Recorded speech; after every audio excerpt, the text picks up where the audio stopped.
All right. So, guys, what's up, everyone? Welcome to another edition of the Stay at Home Open Mic. My name is Richie Marufo, and I am your host. And I'm the project director of the Barbed Wire Open Mic series, this cool little project that we have going on. So, Stay at Home Open Mic, we've been doing for a good while now, and it's been nice to be able to get together and share our writing, our poems, our whatever we're feeling during these times. And if you guys are watching right now on YouTube, first of all, hi, welcome. We do have a Zoom meeting going on. That's where these take place. And so if you guys ever want to take part in this, I encourage you guys to, get on the Zoom link. We have that Zoom link. It's in the sign up sheet, actually. I'm sure if you guys have found your way to the YouTube stream, then you can find your way to the YouTube. Sorry, the Zoom stream, and you guys can be part of that audience as well. That one's kind of more intimate, but of course, if you're on YouTube, let us know that you're watching, where you're watching from. So just say hi in the chat. Let us know that you're here with us. The support always goes a long way, and we're gonna. And more importantly, this is supposed to be a platform. So when people do their thing, follow them online, check out their work, follow their pages. If they have any causes, see if you can donate. I do encourage the performers, if they can, leave their info, like PayPal, Venmo, anything like that, so you can tip them if you'd like. Otherwise, I do want to go ahead and get started today. So I'm excited. One thing that we mentioned before are the silver linings from being able to do this online. So we're not necessarily restricted to place. And so today we're going to have a poet join us online all the way from Nigeria. We have Tim Bello in the house. Tim, I know it's like 3 a.m. for you. Let me go ahead and unmute you too. You can unmute yourself. But let's get you on here. You got some poetry for us. You're going to kick it off. I'm really excited. Welcome, Tim.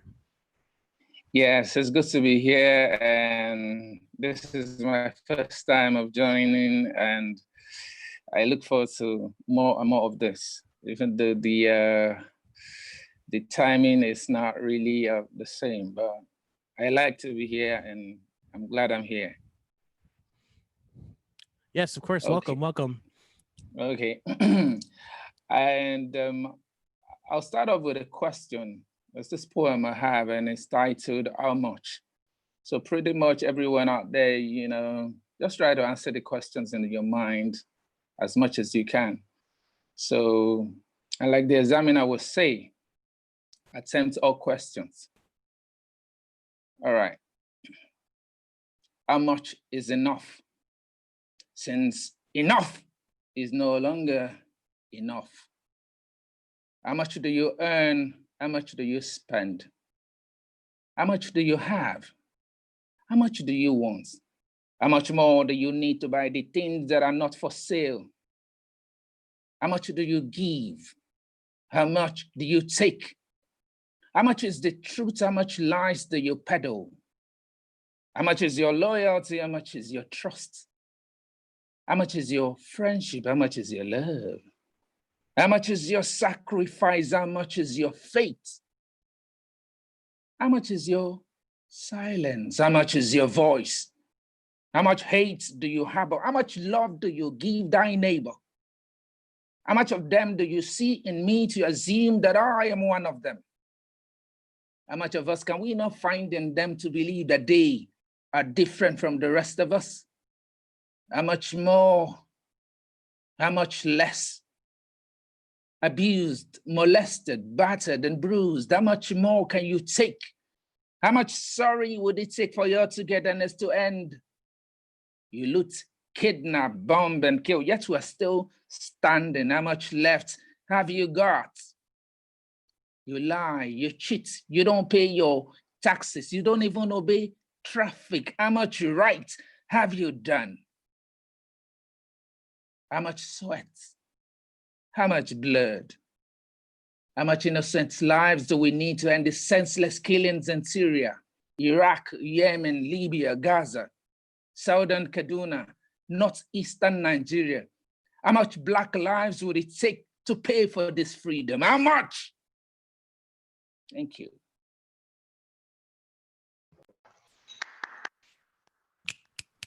Wow, thank you.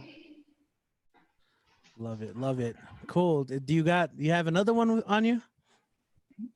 Okay.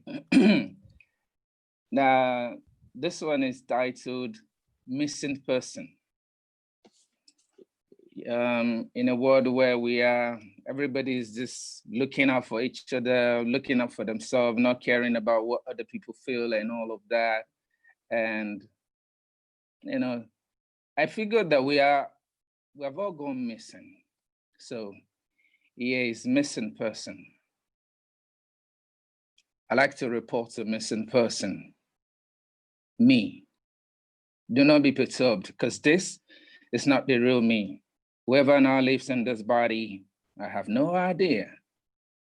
I don't intend to alarm you, just want you to be in the know that I have gone missing. Yes, I know I was not kidnapped. I must have worked out on myself. My disappearance was not swift though. It was gradual. But I guess I lost my fingers first because I did not take notes. I was too broke to pay attention. It started with my eyes. Oh, those beautiful eyes were quick to see the good in others. They witnessed the power of love and saw the strength plus beauty of the human race. They watched men, ordinary men forged into legends. But now, I can't even see the man in the damn mirror. Then my ears stopped functioning. I could no longer hear myself think. I became deaf to stories of hard work. Those feel-good stories of honesty and integrity, of a people united fighting the common enemy. The most painful was my voice, which spoke for the voiceless and against all forms of evil. It protested against oppression, chanted in favor of humanity, and sang songs of victory. Oh, my powerful voice, where art thou? How I lost my legs is still a mystery. Those strong legs stood for something. They played fair, worked for peace, and marched for freedom. Nah, these crooked ones are not mine. Woke up to discover that I no longer have hands with which to give assistance. Can understand a hand of fellowship. Lost the ability to give warm embrace and wipe away tears. My mind was the last to take flight. Didn't realize it until it was too late. I became suspicious of everything and everyone. I had opened my heart to fear and no longer feel compassion. Love could not stand the heat, so it fled. Now here I stand, bathing in my own tears, gnawing the bone of my past, wondering where I drifted, how I became this stranger, and why it took this long to realize that I no longer reside inside of me. Now here's an appeal to you all, everybody. Please, if and when you find me, the real occupants of this body, tell him to come home. Thank you. Yeah. Oh man, thank you so much. And you're joining us, so check it out. It's not Tim, it's Time, right? Time Bello? Yes, it's Time Bello. Time Bello. Okay. So you're joining us from Nigeria. It's 3 a.m. over there, right? Yes, it's 3 a.m. over here, man. So much love. You had to either stay up really late, or I think you said you woke up early to be part of this today. I just had to set my alarm and so it woke me up.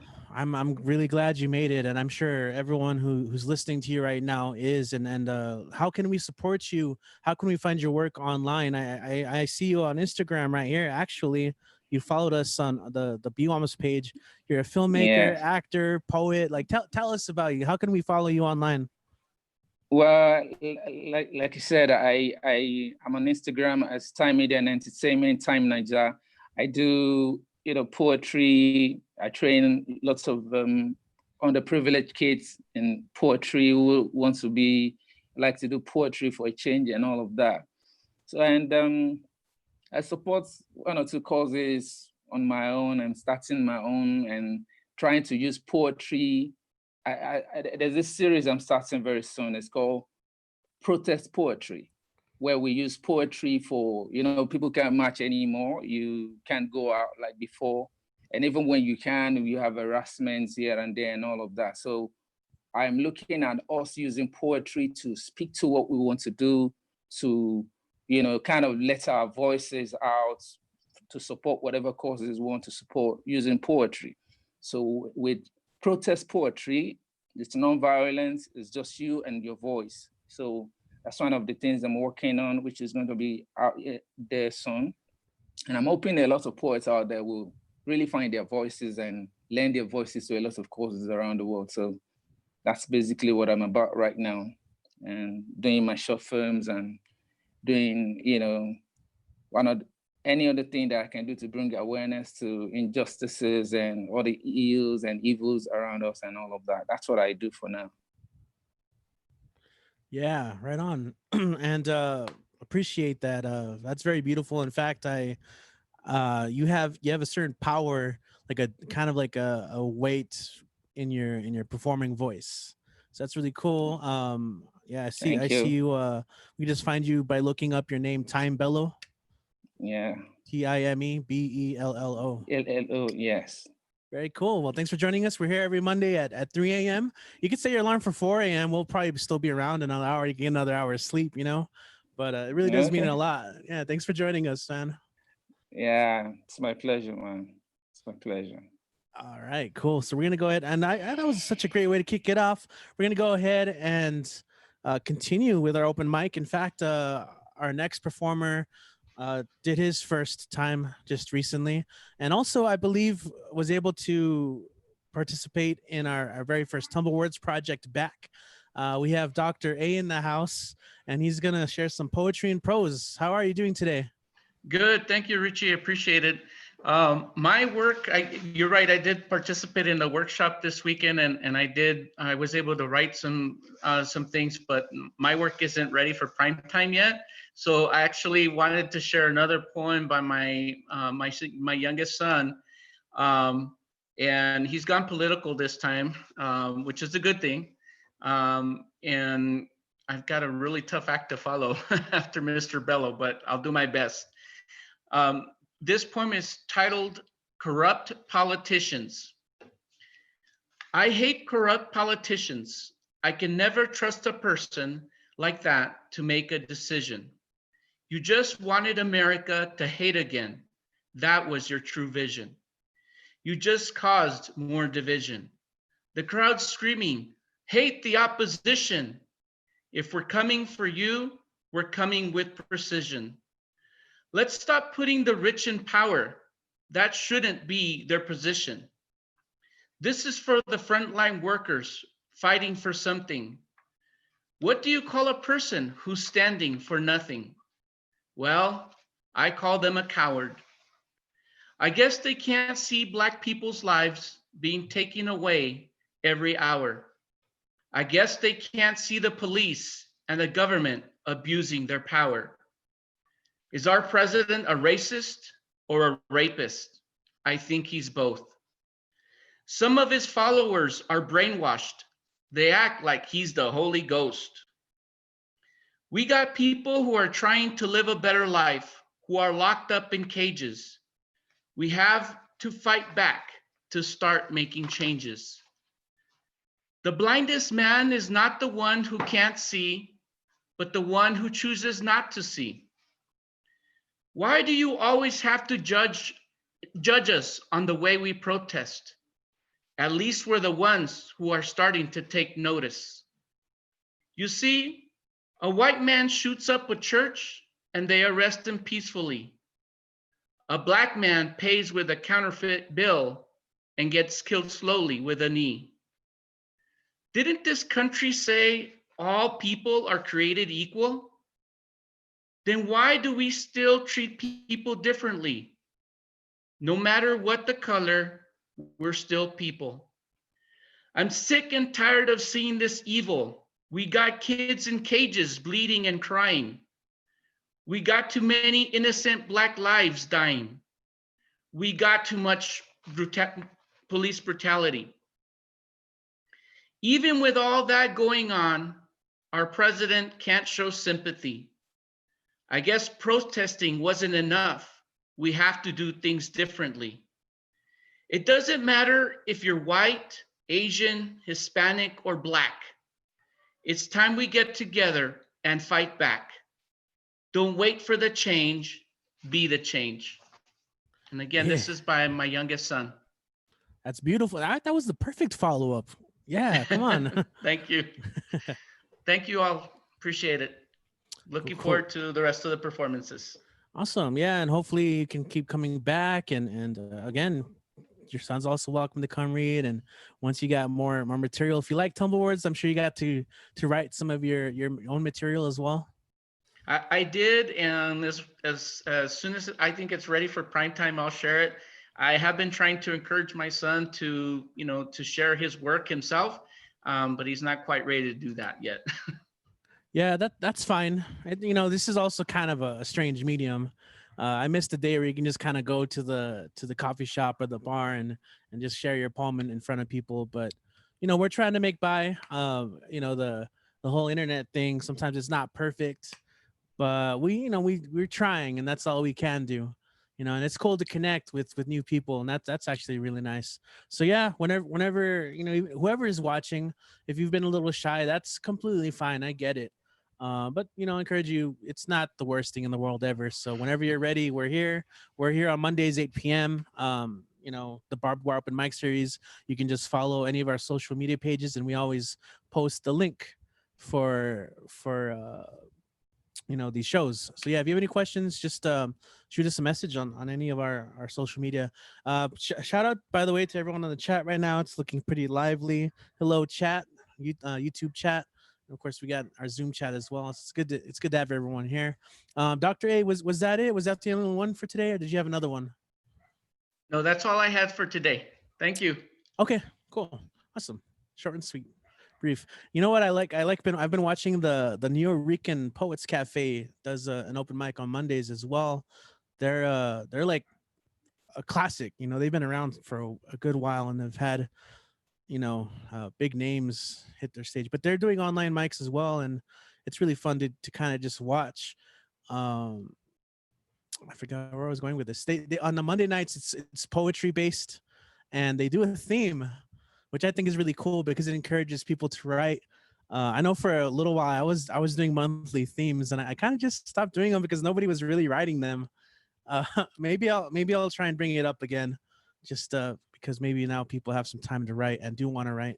So yeah, let's go ahead and keep it going, though. In fact, we're actually going to flip the script. It's always great when she can make her way here. In fact, she's been going off and participating in all sorts of online open mics and streams. And I definitely always love to pick her mind on how that's been and maybe to give shout outs where it's appropriate. But we have Sharita in the house, going to share a little bit of comedy. Let's go and welcome Sharita to the stage. Hello. How is everybody? Yes, hi. So yes, I'm Sharia, and I'm an El Paso-based comic, and I've been doing comedy for 2 years now, and I'm just loving it. Hi, Dr. A. That was awesome, by the way. Like, yes, if you get your son. My kids, if you can tell in the background, I have kids. My kids are always in my live streams because they live here. It's quarantine. I can't get rid of them. I tried. So they're here, right? But enough about them. What's going on? You guys brought up Trump. I wasn't going to talk about Trump, but since you did, what is so wrong about seasonings? We need seasonings. I love Goya. I've grown up on Goya, okay? The adobo is like the best one. And I'm not understanding why people are mad, because it's our staple. It's our staple. And yeah, it might cause high blood pressure to some folks, but drink more water. That's all you got to do. And not only that, I get it. If you didn't grow up on a Goya, you probably grew up on Lowry seasoning salt or raisins in your potato salad. Who knows? But I can't just boycott a staple. I need this in my life, okay? I need it.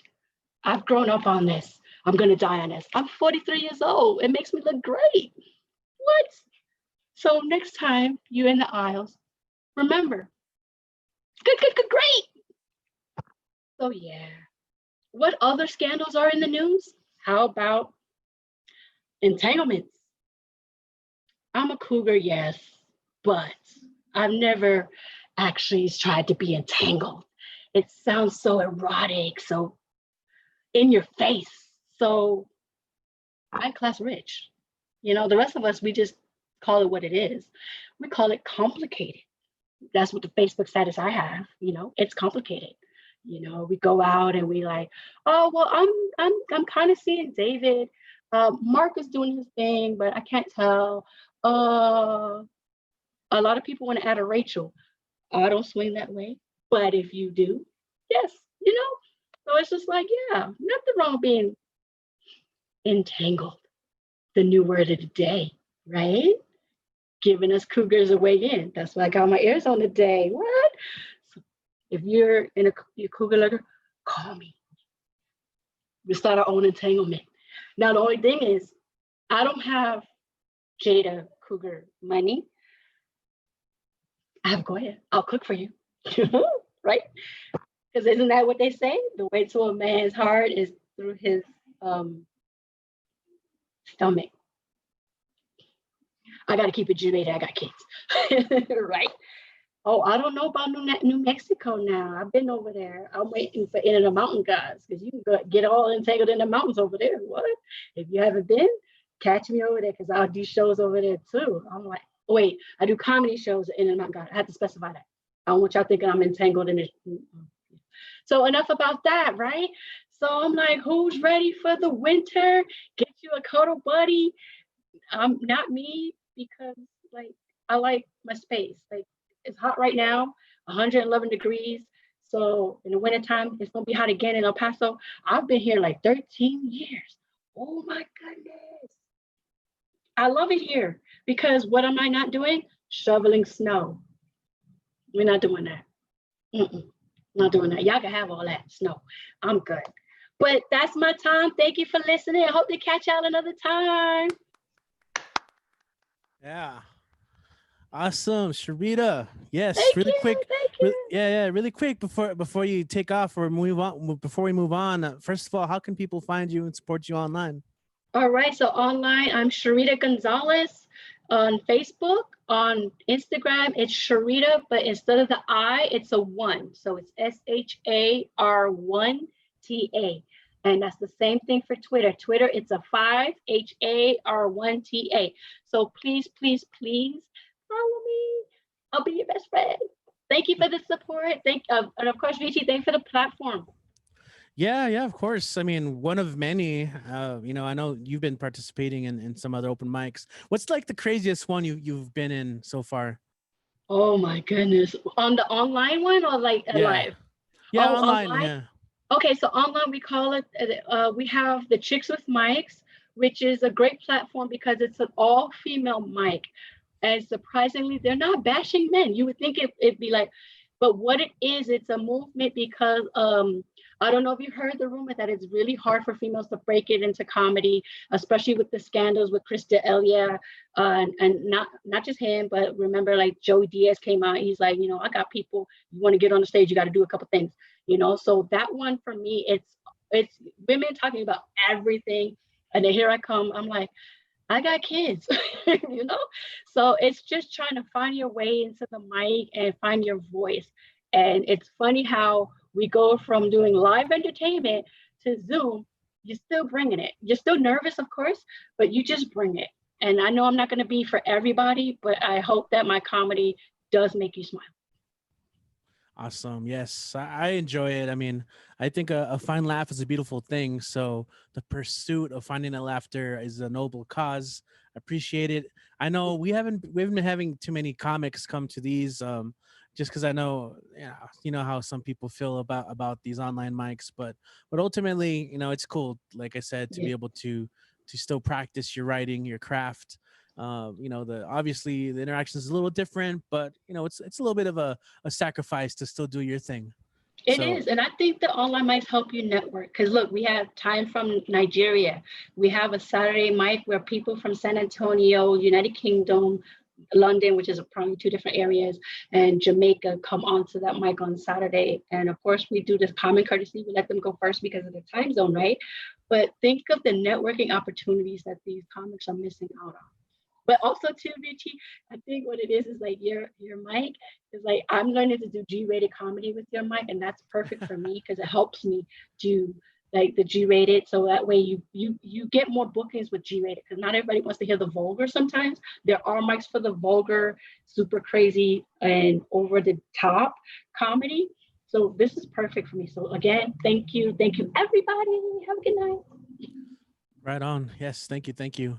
And also, I do want to point out that thanks for bringing up. I mean, that's a very common thing for bringing up, like kind of the treatment of women in like industries, not just comedy, but in a lot of other like worlds. And so that's still kind of something that a lot of people need to dismantle.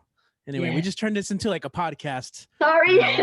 No, that's fine. It kind of is, and that's kind of as these shows have been going on. Part of the fun, aside from obviously hearing other people's work, is maybe just getting these brief little chats with people when it happens. So I'm not too worried, and also we have plenty of time, and I'm still kind of waiting for some people to sign in who aren't here yet. So it's cool. We're gonna keep going. We have about 3 or 4 performers here with us still. I'm gonna have to skip around because some people who signed up aren't here yet, and if they don't make it, that's fine. We got the peeps here with us. In fact, we'll go ahead and transition. Let's see, Donna's not here yet. I'm gonna have to send, like, sometimes I also have to send some people links, because people lose them and stuff. So while Jenna's not here either. Damn. Okay, I'll send both of them links. But right now we have Lee MS here. Once again, awesome for the 3rd time, right? Awesome. Let's get you. Yes, welcome. Let's see, where are you? I'm here. Sorry. Found you. Oh, cool background. Okay, let's get you on here. There you are.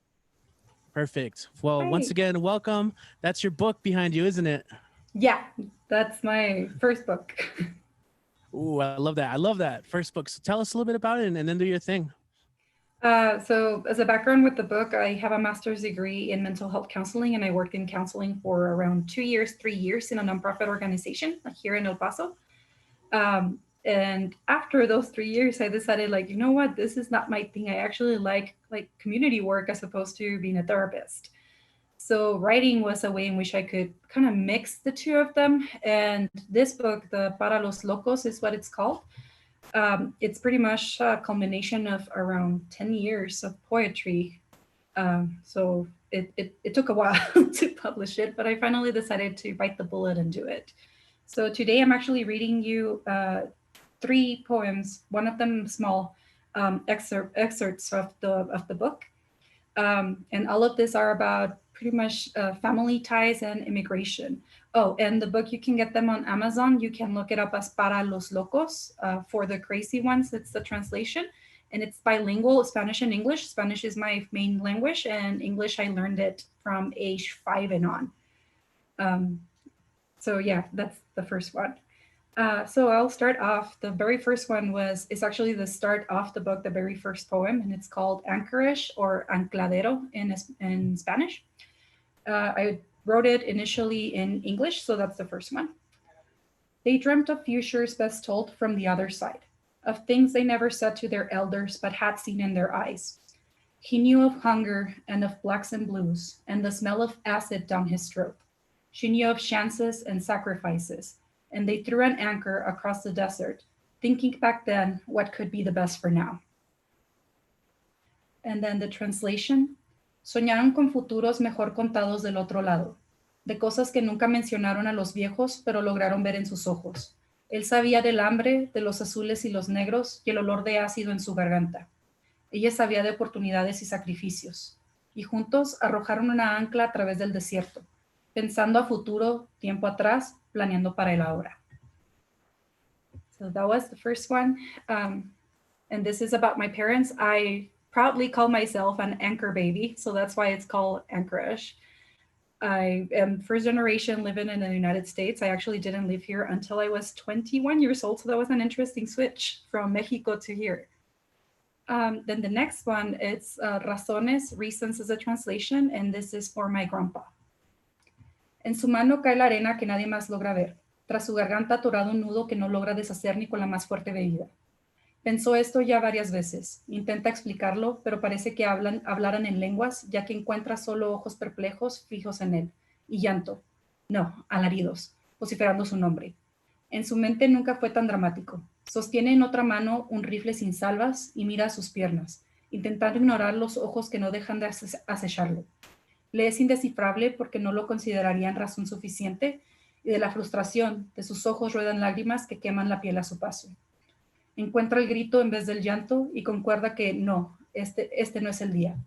Intenté convencerlo de eso, de rodillas y con una nota, iluso. Estoy seguro de que solo lo pospuso, su corazón ya con alarma, planeando todo a futuro. Mientras tanto, él se convierte en razón para seguir, el adhesivo de las piezas que no del todo encajan. Y los ojos y el llanto y su nombre gastado entre lágrimas y la nota en mis rodillas raspadas, quizás fueron razones suficientes para vivir otro día. Then the translation. In his open palm falls the sand that no one else seems to notice. He cannot undo the knot behind his throat, not even the strongest poison loosens it. He thought of it many times. He tries to explain it, but he could be speaking tongues because no one else seems to understand. Eyes fixated on him and tears, screams howling his name. He never pictured it would be this dramatic.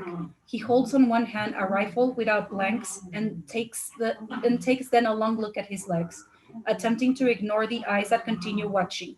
He cannot understand why they wouldn't think it reason enough, and out of frustration, tears roll down his cheek, burning the skin on their wake. He finds his voice in the shape of daggers, stabbing up his throat. He cannot cry and agrees that perhaps today is not the day. I tried to convince him, scraped up knees against the floor in a small note now clasped in his hands. Idealist. I'm sure I only managed to postpone it. His clock now had an alarm and he planned everything ahead of time. In the meantime, he turns into the reason to continue, the glue forced upon puzzle pieces that do not fit into each other. And the eyes and their cries and his name wasted between tears, and the note and my scraped up knees maybe were reason enough for at least another day. And the last one is for my grandmother, and this is called Agua Turbia, Murky Waters. I'm hoping you can hear me with my dogs like barking and fighting on the back. Sorry about that. I was wondering what that was. Okay. They're just going crazy right now. That's right. They're your biggest fans, right? They were digging it last time. Yeah. So they're just right here. Oh, awesome. I love it. I love it. So this one is Agua Turbia, Murky Waters. Sé que llegará el día en que mis ojos miren de la misma manera en la que nos mirabas, perdida en abstractos y fragmentaciones de la memoria. Bajo nebulosas evocaciones se me nublará la vista y olvidaré mi nombre, y quizás el tiempo y uno que otro recuerdo. Creo, sin embargo, que sumergido entre el oleaje de rememoraciones, entonces lo sabré de cierto todo, desde las palabras que repetiste hasta tu último aliento, hasta las conmociones que envolvieron el palpitar efímero de tu pecho. No obstante, me será imposible entender por qué en aguas te perdiste y encontrar, entre las aguas turbias del anhelo, el mar bajo el cual te sumergiste.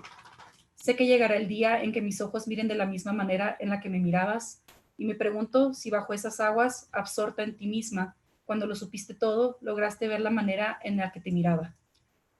And then the translation.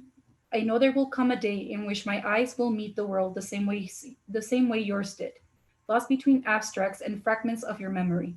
Under nebulous traces of the past, my sight will fog and I'll forget my name, and perhaps the time and a memory or two. I think, though, that under the waves of the remembrances, I will finally know everything for certain, from the words that you repeated until your last breath, to the uproar that clawed itself around the beating of your fleeting heartbeat. I won't be able to understand, however, why you chose to lose yourself under these waters, and I won't be able to find in the murky waters of our yearnings the ocean under which you flooded yourself. I know there will come a day in which my eyes will meet the world the same way yours did. And I wonder if underneath those waters, entrapped in yourself when everything was certain, you managed to see the way I looked at you. And that's it.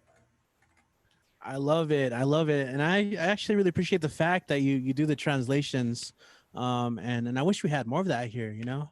So, and also all the work you do. I'm glad you were able to put your info up there. So maybe one last time so people can screenshot it. You can also tell everyone where we can follow you and support your work. Yeah, thank you. And you can find me on Instagram as cadáveres sorry, not underscore or underscore. Sorry about that. It's cadáveres dash literarios. And that's the main one where I use and post my my poetry. And actually the book will be free in about, I think it's now 9 days. So they give me, like, Amazon Kindle allows you to put your book for free for readers. Actually, I don't care about being paid, so it will be free in about I think like 9 days. And I'll share with you guys the link once that is out. That's lovely. Yeah, I'm really glad, like, to kind of echo what Kit's saying here in the comments. I'm really glad you found your way here, you know, this little band of misfits, of people trying to do their thing. And yeah, I appreciate the support. So yeah, if you guys are watching, shout out to everyone on YouTube. You saw that info, send a tip, virtual tip jar.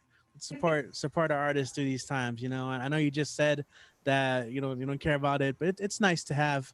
And more so, read the work. You know, we posted a link. I posted a link on the YouTube chat, so check that out. And you know, when the time comes, we'll share links as they happen. So thank you, and also shout out to your dogs. You know, I know they always want to get. I noticed that once one of them got on, they kind of quieted it down. They just wanted some screen time. That's all. Yeah, the one that was got screen time. Everybody else started like gathering at my feet because they want screen time now. I have 4 of them. Oh wow, that's a lot of dogs. Yeah, right now I have a cat staring at a snake in my living room that's kind of being kind of shy about eating his dinner. So anyway, it's interesting times. Yes, thanks for joining us. Stay at home open mic. Cool. I'm kind of trying to stall a little bit with these interviews, but it's nice just kind of talking too. It brings like a human element to all the performers. You know, we do have some of our regulars who throughout the weeks have started working, so now it's harder for them to get here on, like, right as we start at 8 p.m. Mountain Time. You know, it's hard for some people. It's also Monday night. So I also noticed that I brought a fan into here, is messing with my green screen. All right, we'll fix that. Hey, Mark, how's it going? I saw you there. Great. Hey. Would you like to share something in a little bit, or? Sure, I can do it anytime. Okay, yeah, maybe I'll call you in a couple performers. Okay. That's fine. Cool. Awesome. Welcome. Thank you. All right, let's see. Looking at the list here, adjusting. All right, we have Kit. Kit is with us, and I know you were also you attended this past weekend's Tumble Awards workshop. Of course, you kind of had to, right? But yeah, it would have been rude. Yeah. Tell us how it went, and then take it away, man. The stage is yours. Our first ever digital Tumble Awards went really great. Robin Schofield, who's been on this series before, was the referring to her in neutral language. She was the presenter, and we still have a few kinks to iron out. There's some things that happen naturally. Tumble Words is a generative workshop where it's designed to be someone presenting something that makes you free write. And then once you finish free writing, you then read out loud what you've written. It's very interesting. It forces you to confront and punch through the blank page, and it's kind of a booster shot against stage fright. It's very useful in multiple ways, and almost everything that I've done that's worthwhile started in a Tumble Words workshop. It didn't finish there. You have to go home and finish it yourself, but it started there in libraries across the city. And but our first digital one went very well. And we're going to do it again this Saturday at 1 o'clock. And we don't have to tell people to go downtown or anything because it's open to anyone. Anyone can show up 1 o'clock on Saturday online. So I'm kind of looking forward to this new stage in our whole deal. Yeah, always good to have. Always good to have. But enough about that. I'm gonna do 4 of mine and then the vaunted cover poem. The emotional arc is gonna start funny and get real dark, and then the cover poem will pick it up a little bit. The Andromedan delegation, cocksure and azure, is optimistic ahead of the first truly representative Miss Universe competition. The betting markets do not share that optimism. Clelar Canamitz has a bipedal build and a striking bright blue face. She has been celebrated for her bravery in Teen Vogue magazine in a feature piece with patronizing overtones that may have hardened her model steez into an actual scowl. There is a sizable Tumblr/fic community around her, and while her Twitter messages are bitter and hostile, that happens to be what plays best on Twitter. There's a question that Earth's media is breezily skipped over that Clelar asks her agent, her handler, and her politician brother. Why the fuck do I have to prove myself to these pink and brown gawkers? Her agent tells her the money. Her handler tells her the exposure. Her brother rambles incoherently, something about Andromedan pride and intergalactic harmony, which sounds to her like a flat-out contradiction. She isn't lonely or forsaken and even has some advantages. But some people don't even like redheads.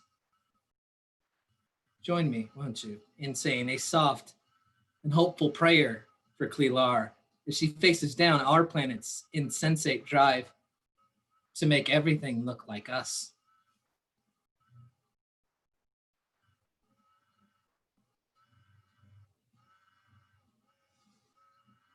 And this one, speaking of everything good happening in Tumblewords, I wrote this on Saturday. So that means that this is new shit.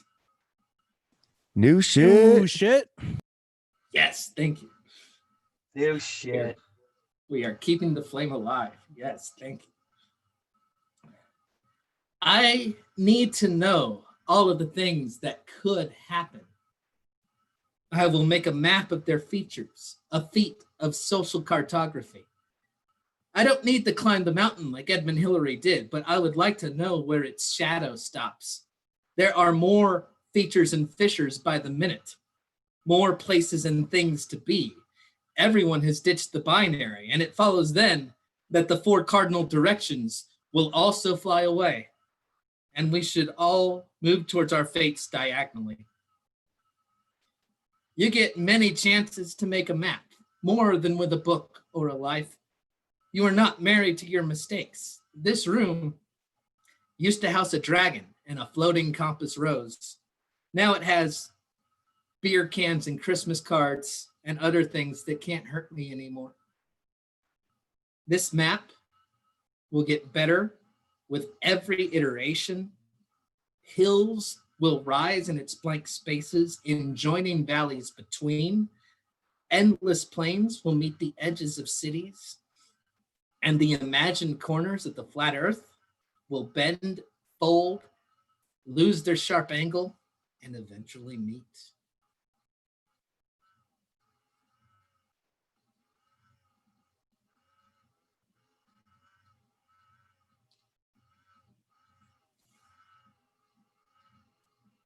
Okay, and this one is some old shit.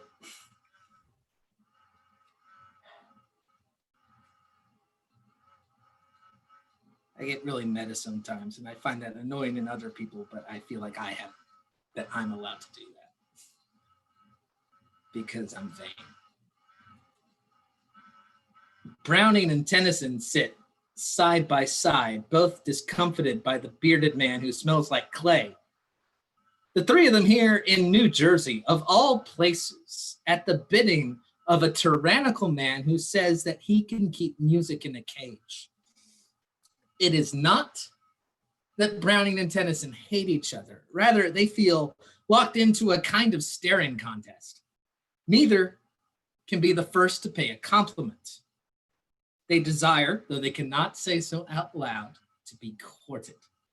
They want their opinion to matter to the other and to undermine each other's pretense. They are bone certain it is a pretense of being self-made. They don't know what to do with the unkempt autodidact to Browning's left. He has no title and no fortunate marriage. He has made a self for himself with an ease that has made you think that you can make one too.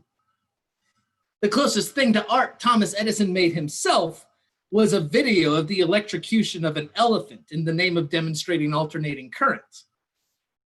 But it is due to him and his phonograph, and perhaps credit is also due to the martyred Topsy the elephant, that I can hear Browning, Tennyson, Walt Whitman, and the tension in that room. I can hear Robert Frost, middle-class trickster god, reading two poems at the same time. I can hear moonlighting insurance executive Wallace Stevens linger over every word like he's triple checking. I can hear stentorian T.S. Eliot trying so hard as he ever tried something, to hide the fact that he was born in St. Louis. It's incredibly easy to make a new self. Some people never stop doing it. It's harder to make one you're happy with, but is happiness actually the goal? Do you know what it looks like? What will you do with your happiness once you catch it? Will you feel better if I tell you that the gods of the past were thirsty and ashamed and running from their own voice, just like you?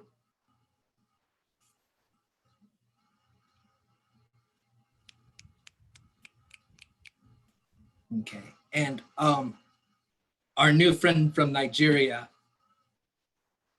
did very well. It's cool we've gotten to 2 continents now. That's amazing. He did very well and he hit a political thing. And I agree with him that poetry can hit that vein, but I don't know if I'm good at that, but I'm gonna keep trying no matter what. So this is one that I call a prayer for the mutilators of the world. May all your faith be misplaced. May all your weaknesses be flashing and obvious.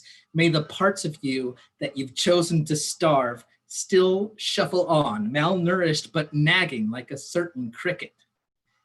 May you come to a moment of contrition and sorrow, and may your path to rehabilitation be inconvenient and daunting, so that we can be firm in your sincerity. Forgiveness is available for everyone, but you have to seek it. And we must be sure that you didn't stumble in blind and accidental. May you look around and see yourself alone and understand how counterfeit your brotherhood is. Yukio Mishima, the only fascist worth remembering, put into the mouth of his last character, if he was not real, I am no longer sure if I am even I. I am not asking you to commit harakiri, as Mishima did. It's complicated, it's expensive, and even your blood won't get out of my genes. But I want you to sit with that question. Am I an I?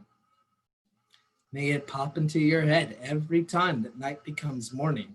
May it visit you at every silent place. May it haunt and stall you at the crucible as your starved kindness cries for water.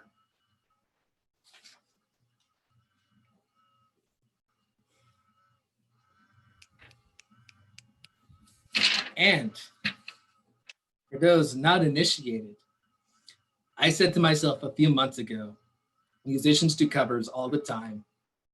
No one thinks that's weird. Comedians don't even say it, they just steal shit. Poets should be able to do covers too.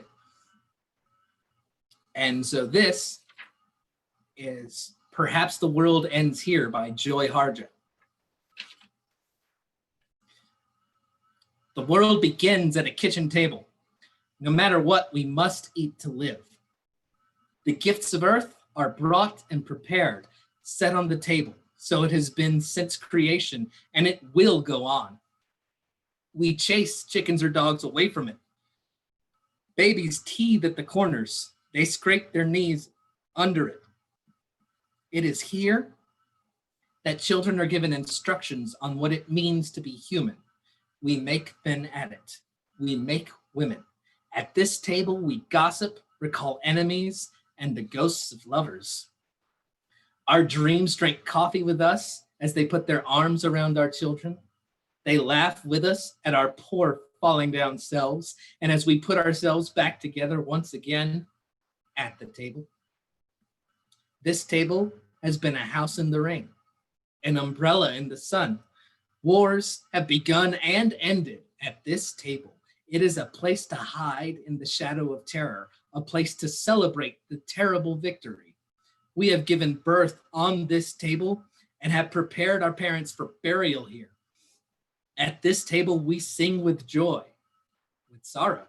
We pray of suffering and remorse. We give thanks.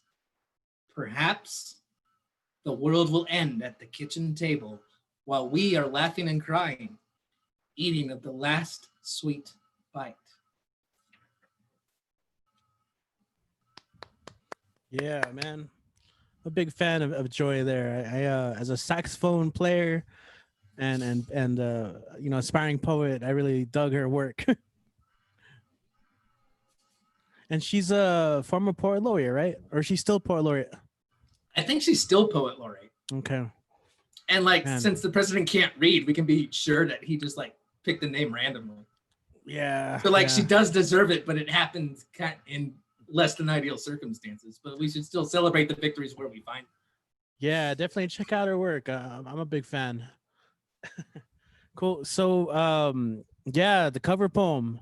How do you say it? The sensation sweeping the nation. It's caught on. It's kind of cool. That is pretty cool. It turns out all you needed to normalize it was just finding the right name for it. Yeah, and it makes sense. I mean, really, I think the key behind it is your logic, and that is true. Musicians do it all the time. They'll go up and, all right, here's Richie Valens, and then you know, and also it's cool to kind of just reflect maybe a theme that's on your mind at the time, and it's nice to be able to get that off your chest or express it in a different way that maybe you can't with maybe something you haven't written yet. So it's cool to be able to do that. And I think that if you're, you know, if you want to be a poet, if you're really committed to poetry, then even by accident, you'll run into someone else whose works really speak to you. And I think by reading out loud, by figuring out how to perform something, you'll figure out what drew you to it in the first place. And you can take that and you can put it into your own stuff. Ideally. I don't know. Maybe that's just a pipe dream, but that's how I envision it working eventually for some people. Yeah, that makes sense. I think that, yeah, I definitely recommend that. You know, fill out that voice and find what works for you in the path of finding your own voice. You know, I think I was looking at an old video where I did this awkward poetry rap thing for PBS, where they screened a documentary on Hamilton's America, which was like all about when Lin-Manuel Miranda was writing Hamilton. It was weird. So yeah, PBS asked me to like do some stuff with the Frontera Poetry Slam, and I found that video today. It was crazy, and I'm gonna post it like later in the week. But I remember I mentioning like I don't know. I was just feeling pretty dorky, kind of how Lynn sounds sometimes in that play. I know it's on Disney. I know it's on Disney Plus now. So if you guys have had a chance to check it out, it's pretty interesting. Obviously, don't go for it for the historical accuracy. But yeah, I remember mentioning like, you know, me- talking about the elements of it, the literary elements, and you know, just our knowledge will come to us in different ways, and saying it, there's many paths up a mountain. But that was a really long-winded way to just, again, I'm stalling a little bit, hoping that people can come in. I think Amit's just joining us now, and we'll get him on in a little bit. But really quick, I also mentioned on the YouTube live chat, you are a voracious reader, Kit, and I know part of what enables that is you're willing to read stuff electronically, which I think helps. Instead of having to go find a physical copy of a book, you can just download something right there. And so you do read a lot, and something that's also helpful is I think you understand, you have a good critique of what's happening. So if anyone's looking for some interesting book recommendations or just kind of reviews, check out your stuff. So how can people actually follow you and support your stuff? See what so they can see what you're reading and all that. Let's see. Instagram at Kit Ran Away, where I'm rereading Almanac of the Dead by Leslie Marmon Silko, and now my feed is dominated by like random paragraphs from that. Let's see. Y'all can find me on Facebook pretty easily, and that's where I post reviews as I find them. As I finish things, I've read 51 books so far this year, so I've already hit my goal. So there's one good part about this whole lockdown situation. Let me think. Twitter at Kit Talk Sports, but there are no sports, so it's just me kind of fucking around. What's the link? Hang on. I did a cool personal sports writing project. I'll drop the link in the chat real quick at kofi.kitren, where I did recaps of games from history that matched up with a matchup that was happening. It adds up to about 30,000 words about football. If that interests you, it probably doesn't. That's a weird that's a Venn diagram that looks like a set of car headlights, but I did it. But I did it, and it's there. So if you want to read it and like give me cheese for it, that's there. Yeah, hey, Kit, can you explain to me what you just said? I couldn't understand it. Couldn't understand as in I used a weird idiom, or couldn't understand? No. Just the idea of the Venn diagram and all that. Just cool. There's not much intersection, cool. So they're like headlights. like old football games, artistic recaps of old football games, and never to twink on me, except for me. Okay. When you say old, what do you mean old games? What do you mean by that? Like how old? The oldest one I wrote about was a Browns 49ers game from 1949. Wow. The most recent was a Seahawks Vikings game from 2015. Okay, I'm kind of intrigued by it now. Yeah. You know what? We're getting into like after show territory now. Like we kind of are. Yeah. So for those of you watching, every Monday when we do this, whenever we end the show, we just try and like chat a little bit, and that's kind of like a preview of how it goes down. Just interesting things. I think it's fun. Again, especially in these times where maybe we don't get to interact as often as we do and have conversations with people. That's kind of how it goes. But yeah, I thought that was interesting imagery there. The Venn diagram turning the headlights. Obviously, it's not much of a Venn diagram at that point, but it's hilarious, and either way, and enlightening. So, yeah, we're gonna keep going. We have a couple more performers, and if anyone wants to jump on, I'll see if I can maybe put the link somewhere so people can jump in. But you can also find it in any of our social media.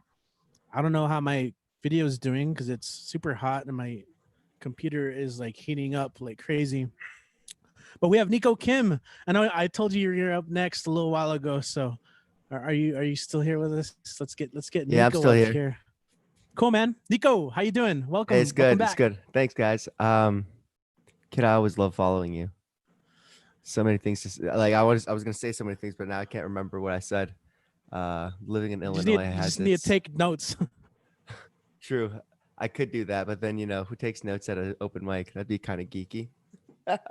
All right, that was pretty boring, introduction. Hey guys, how's it going tonight?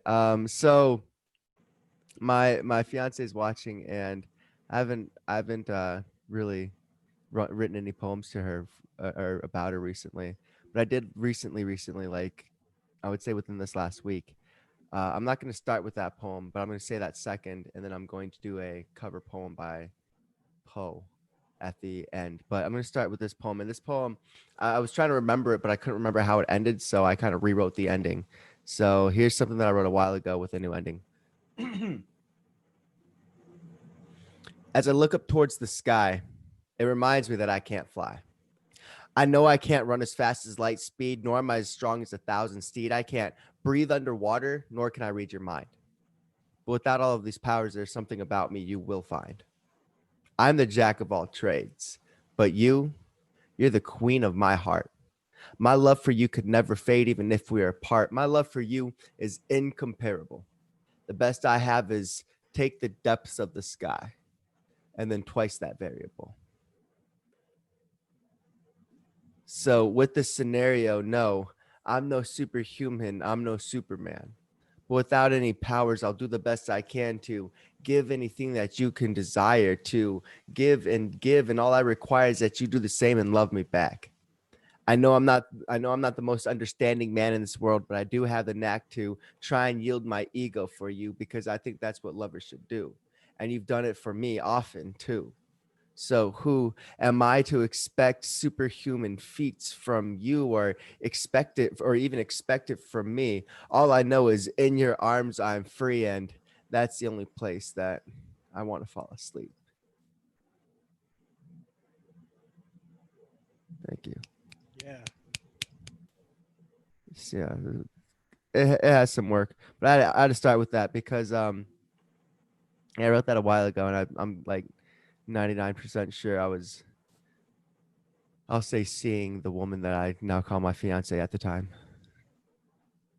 But so here's the poem that I wrote a couple of days ago.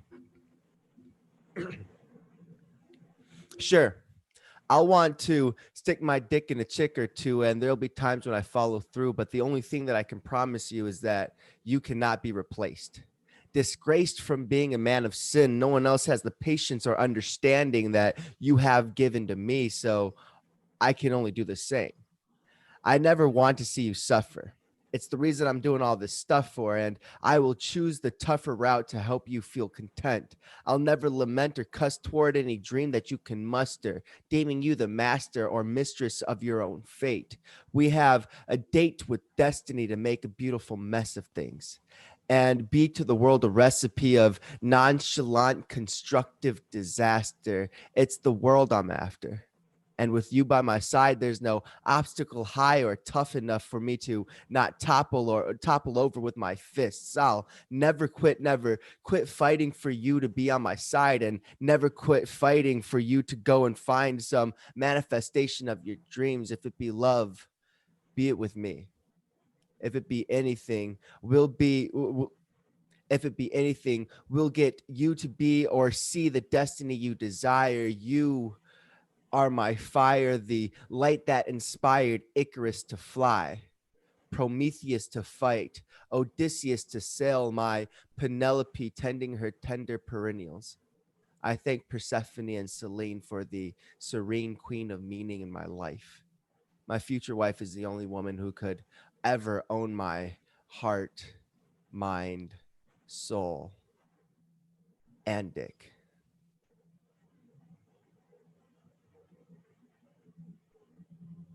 Thanks. Oh man, that's last lines, man. Last lines. Yeah, man. Thanks, man. So for those who don't know, Poe is a G. He always considered himself a poet before, above anything else. So, he's the father of the detective genre, right? all that good stuff. But he was a poet above all else, and I mean, of course, he's remembered for The Raven, right? Annabelle Lee, all them good ones. But this is a poem that's not really talked about often. This is written to a mistress, and every time I read it, I think about my fiance. I feel like my fiance is like the mistress of my life. Like life is the bitch that's fucking me while the mistress of my life is my fiance. You know what I'm saying? I thought that was pretty poetic. Anyway, I see you. I see you.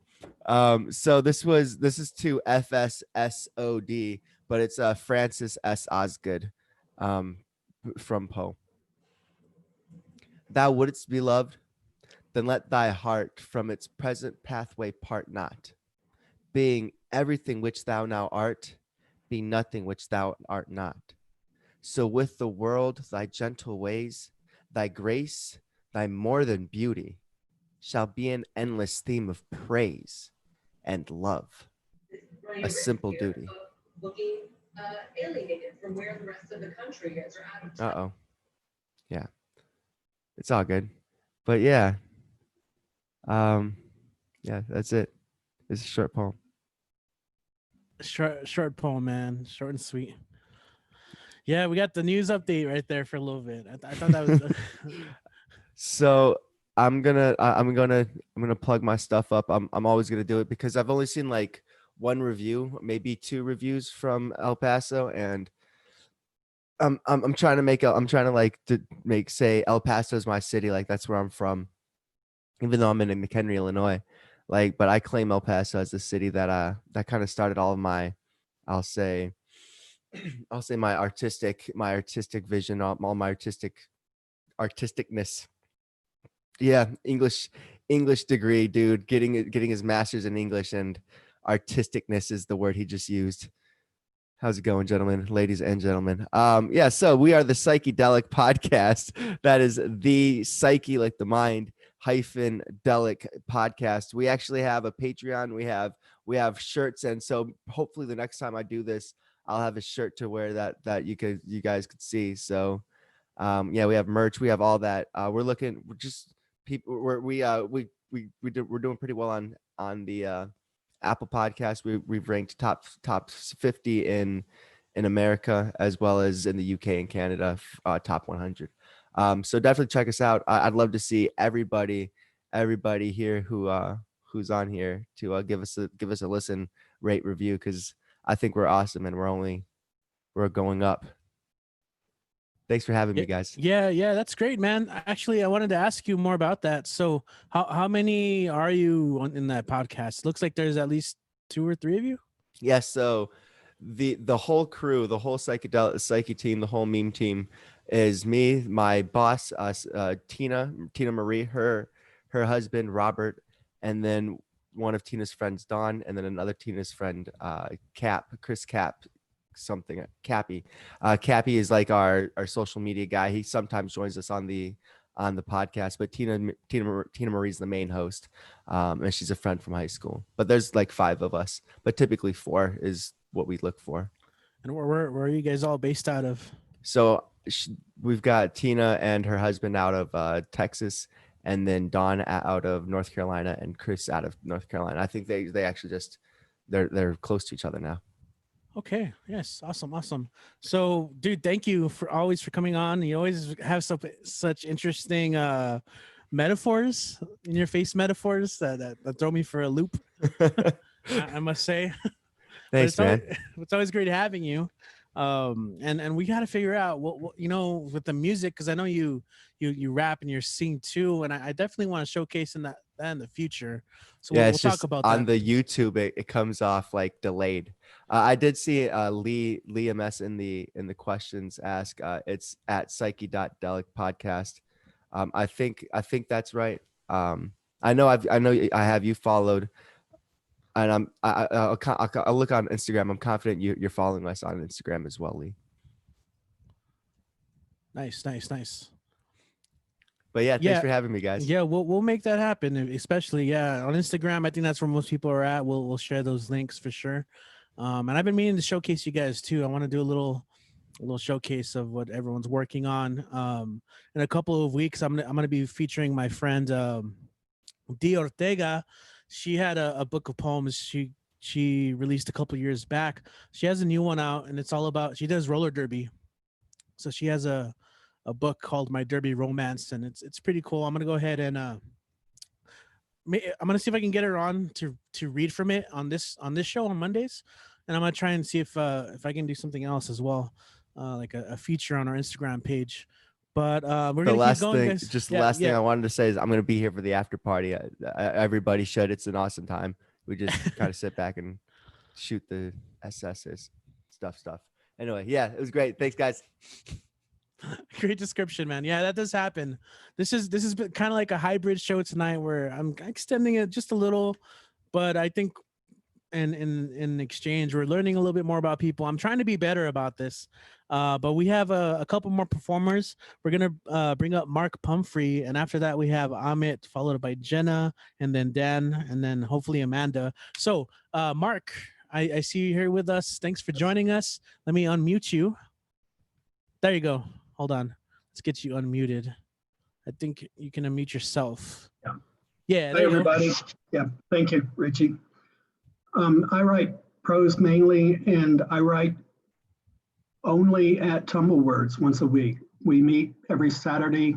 Now we're meeting on Zoom, of course, but for about 2 hours. And over the last 3 years, I've come up with quite a lot of stuff. So these are some of they're all short because we only have 3 to 10 minutes to write things. And these are all very short. So I'm going to read a few of those pieces. And then I have one cover poem to read. The first one is called Rosemary. We were a group of 20 librarians from 20 libraries sitting on the back porch of the Appalachian novelist's 1850s log cabin. The audience for an interview the author would give us to be used in our book discussion programs when we all returned to our home counties and libraries in Western North Carolina. I knew she would be there too, and I could barely contain my excitement when she appeared from behind the creaky screen door to welcome us. She is much smaller than she looks in her films or on the stage, where she's a living legend. Now in her 80s, she's still beautiful, luminescent, with the signature upturned mouth that perpetuates a broad smile to the world, no matter how much pain lies beneath. There were more of us than expected, and I was truly astounded to see this grande dame of the theater in both her native England and her adopted country, the United States, taking an old rag and dusting off additional cane chairs and rockers. She had drug it from the cabin so we could all sit. She was very quiet all through the interview, except to attend to Joe Pye, Jennifer's dog that she had left for Papa and Mom to care for while she was appearing in the Philadelphia story in London with Kevin Spacey. This was her husband's day to shine, after all, and not hers. When the box lunches arrived, she waited until she knew for sure that everyone else had had one to eat, and only then took the last box. She spoke as we ate, but not about herself or her brilliant career, but about her husband, John, his books that had been made into movies, or about Jennifer, who to her mind was the real actress in the family. I encountered her alone inside when I was looking for the bathroom. I stuttered out a story about a mutual acquaintance. Oh yes, give her my love, she'd said. I realized I had interrupted her as she was waiting in the wings before returning to her back porch stage. She offered us a tour of the cabin at the end of the visit. This is the wall our friendly black snake lives in. This is the sign Jennifer made at age 9 when she sold lemonade, coffee, and cookies.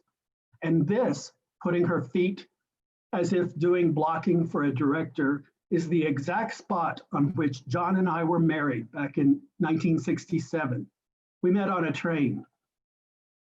Don't let this end. I'm enchanted by your presence, Rosemary Harris Ely. We said our goodbyes. I will never see her again. Her John has since died, and Rosemary recently sold her home in Winston-Salem, North Carolina, and has moved to her apartment in New York City to be near her daughter and her family, who live in Dutchess County, New York.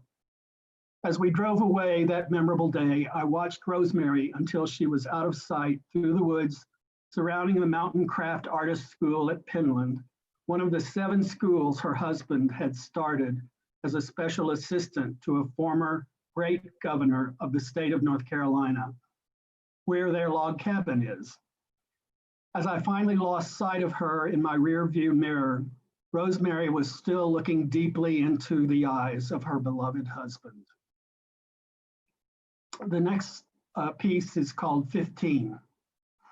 What if I'd continued? In spite of the threat of institutionalization, what if I'd continued? Instead of getting scared and coming back to my common life before irreversible consequences took hold. I was 15, and it was the year of indescribable joy. The year of letting go of striving, letting go of folding myself into other people, accepting myself exactly as I was and other people exactly as they were, but without words, a case of voluntary mutism, of letting go of judgment of myself and of other people, letting go of language as my master, learning to control my tongue instead of letting it control me. At 30, at 45, at 60, I've reflected on how it would have been for me if I'd stuck it out.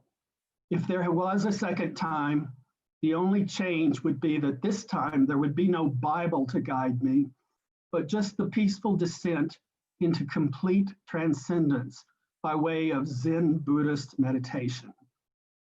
Afraid, I returned to earth and normalcy before it was too late and just in time for my junior year of high school. And now, 45 years later, it feels very much like it is too late to blast off again and fly on the wings of joyous abnormality. The next piece is, I don't like movies with subtitles. I am grateful I've never needed to say, I don't like movies with subtitles. Foreign films have been my window onto the world. And since I don't speak 87 different languages, subtitles have been my conduit to that world. I have been to France to see a rainbow of balloons coming to the aid of a young boy who has lost his beloved red balloon. I have been to Russia, where an old guide befriends a state cartographer on the Kamchatka Peninsula before it had ever been mapped, but then cannot adjust to the life in the city his friend offers him and returns to the frozen wilderness of Kamchatka to die. I have been to Holland, where Antonia takes in all of the town's misfits, giving new meaning to the word family. I have been to war-torn Italy, where 2 women, a mother and daughter, struggle to make it back to home and safety in a place where danger is ahead, just beyond every curve in the road. I have been to Sweden to see a grandmother pulling back a lace curtain, to view people playing in the snow boisterously as they approach her home at Christmas time, gasping and then saying, "This is my family."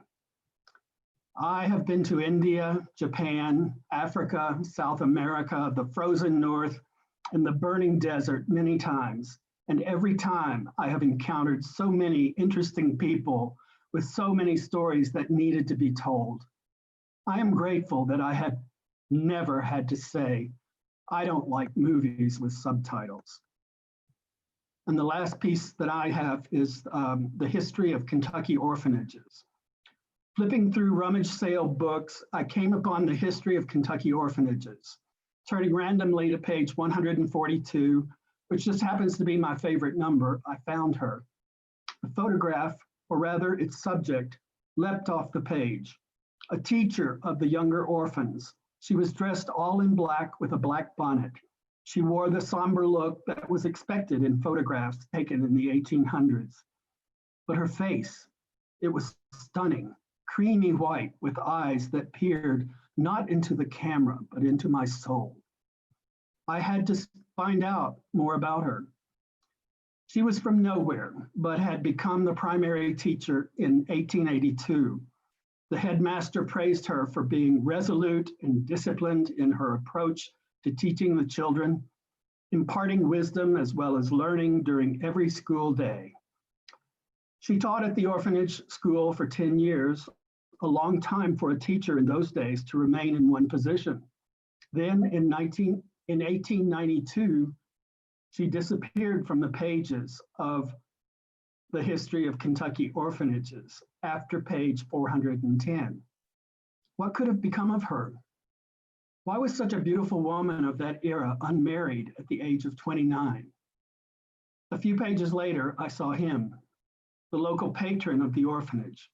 What struck me immediately was in his photograph was that he held the same look of longing and dreamy connection to something essential that the teacher shared in her expression. He was a married man with a family and very respectable. Oddly, the history of Kentucky orphanages described on page 412 that the patron was reported missing, never to be seen or heard from again, also in 1892. And then I have one cover poem. It's by Thomas Tranströmer. He's a Nobel Prize winner from Sweden. And this poem is called Further In. It's the main highway leading in, the sun soon down, traffic backs up, creeps along. It's a torpid, glittering dragon. I am a scale in that dragon. The red sun all at once blazes in my windshield, pouting in, and makes me transparent. Some writing shows up inside me. Some writing shows up inside me. Words written with invisible ink appearing when the paper is held over a fire.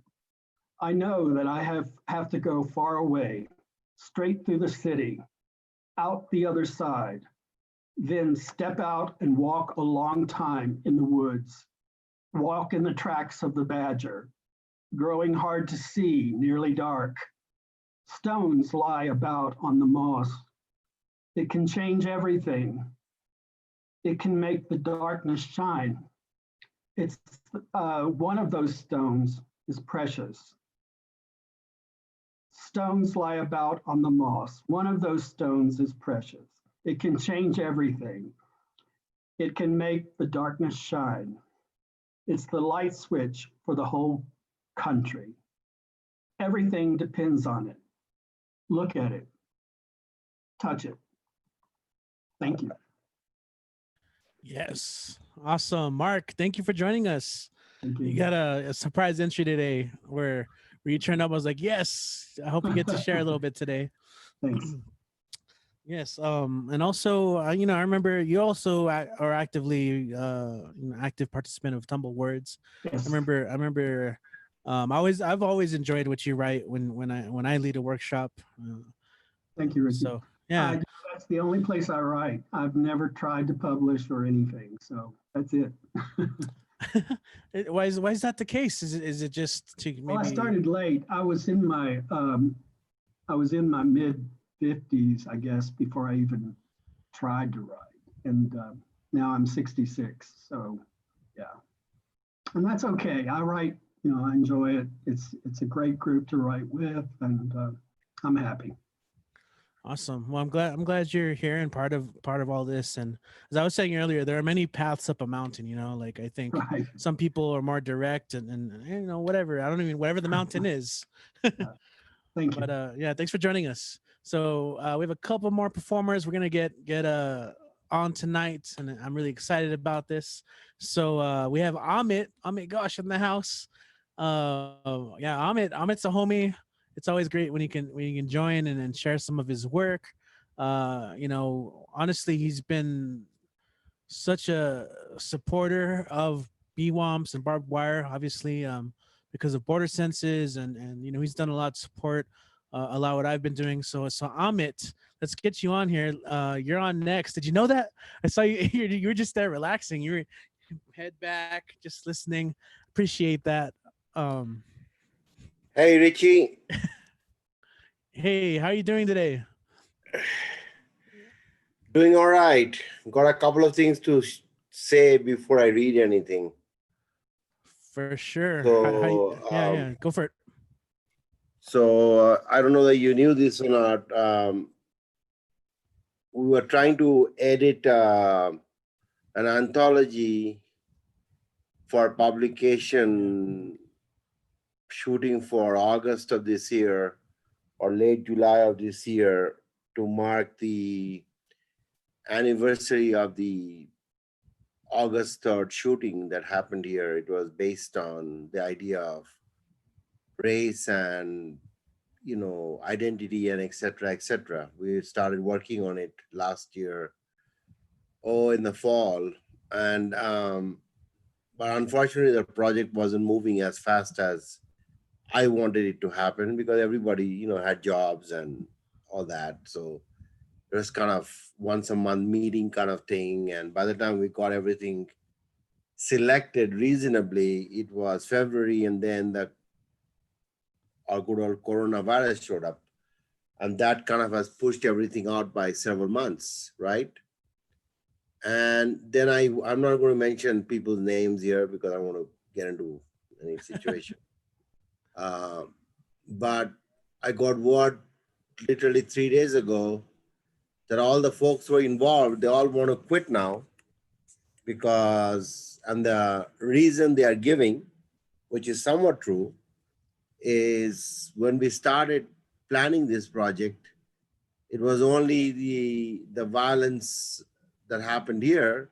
But since then, with COVID and George Floyd and all these things, you know, so many other issues have come up. The world has changed in so many ways that these people feel that the project really requires a different focus, and the focus that we had isn't really what it should be. And essentially they're all bailed out. So the project has just crashed. Boom.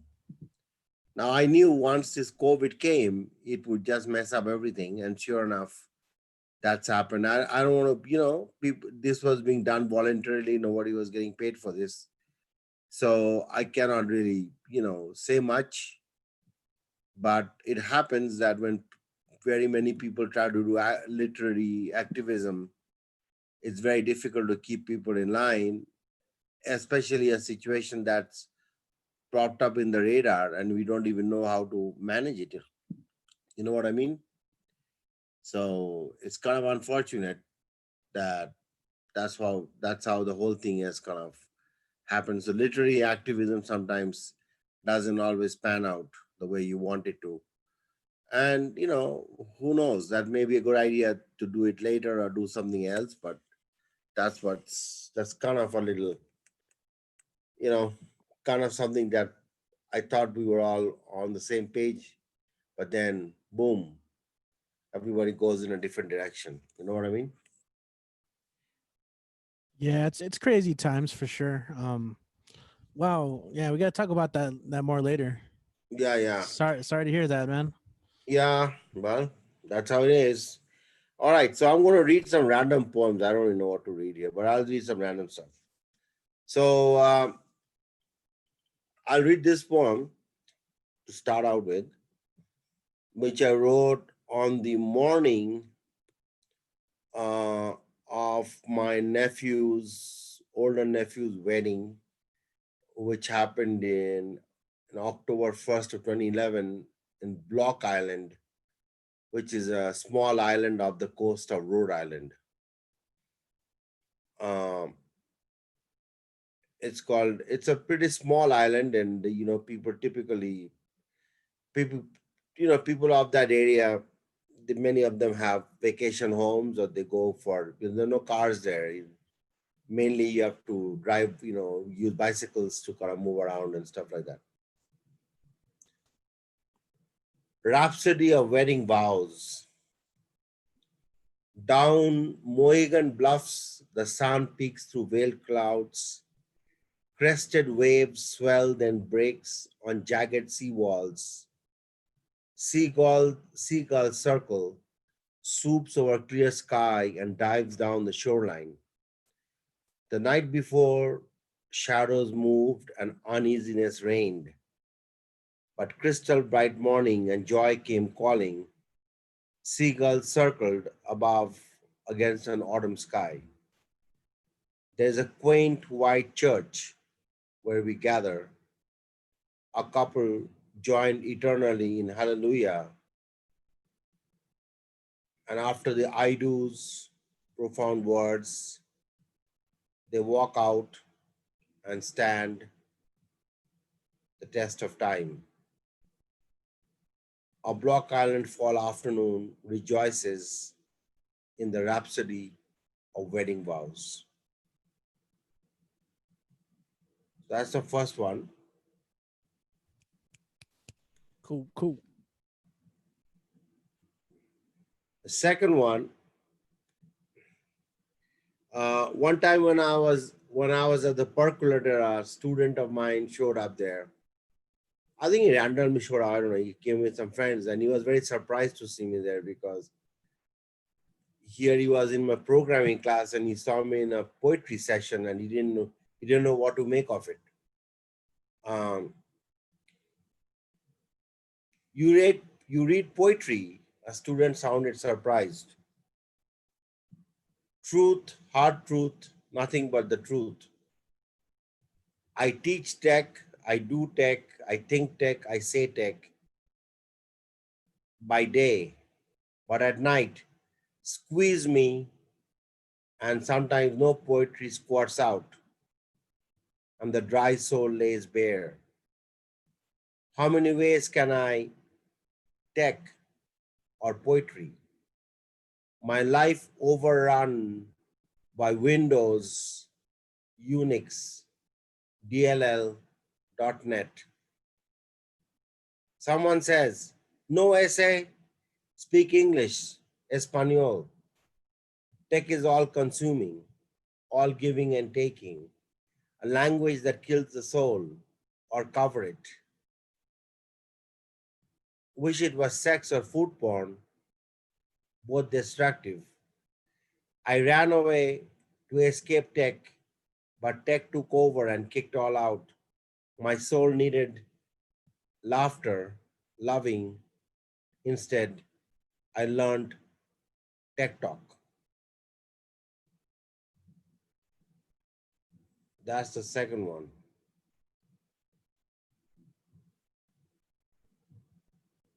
Sorry, I'm looking at the third one.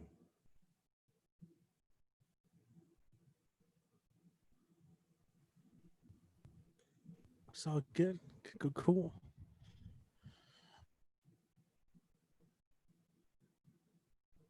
Oh, sorry, I'm looking for it. Give me a second. It's all good. So while you look for it, up next we have Jenna Fleeson out of Las Vegas. She's next. And then Dan the Man. Those will be our next two performers, just so you guys know. But right now, I guess you got one more, right? That you're looking for?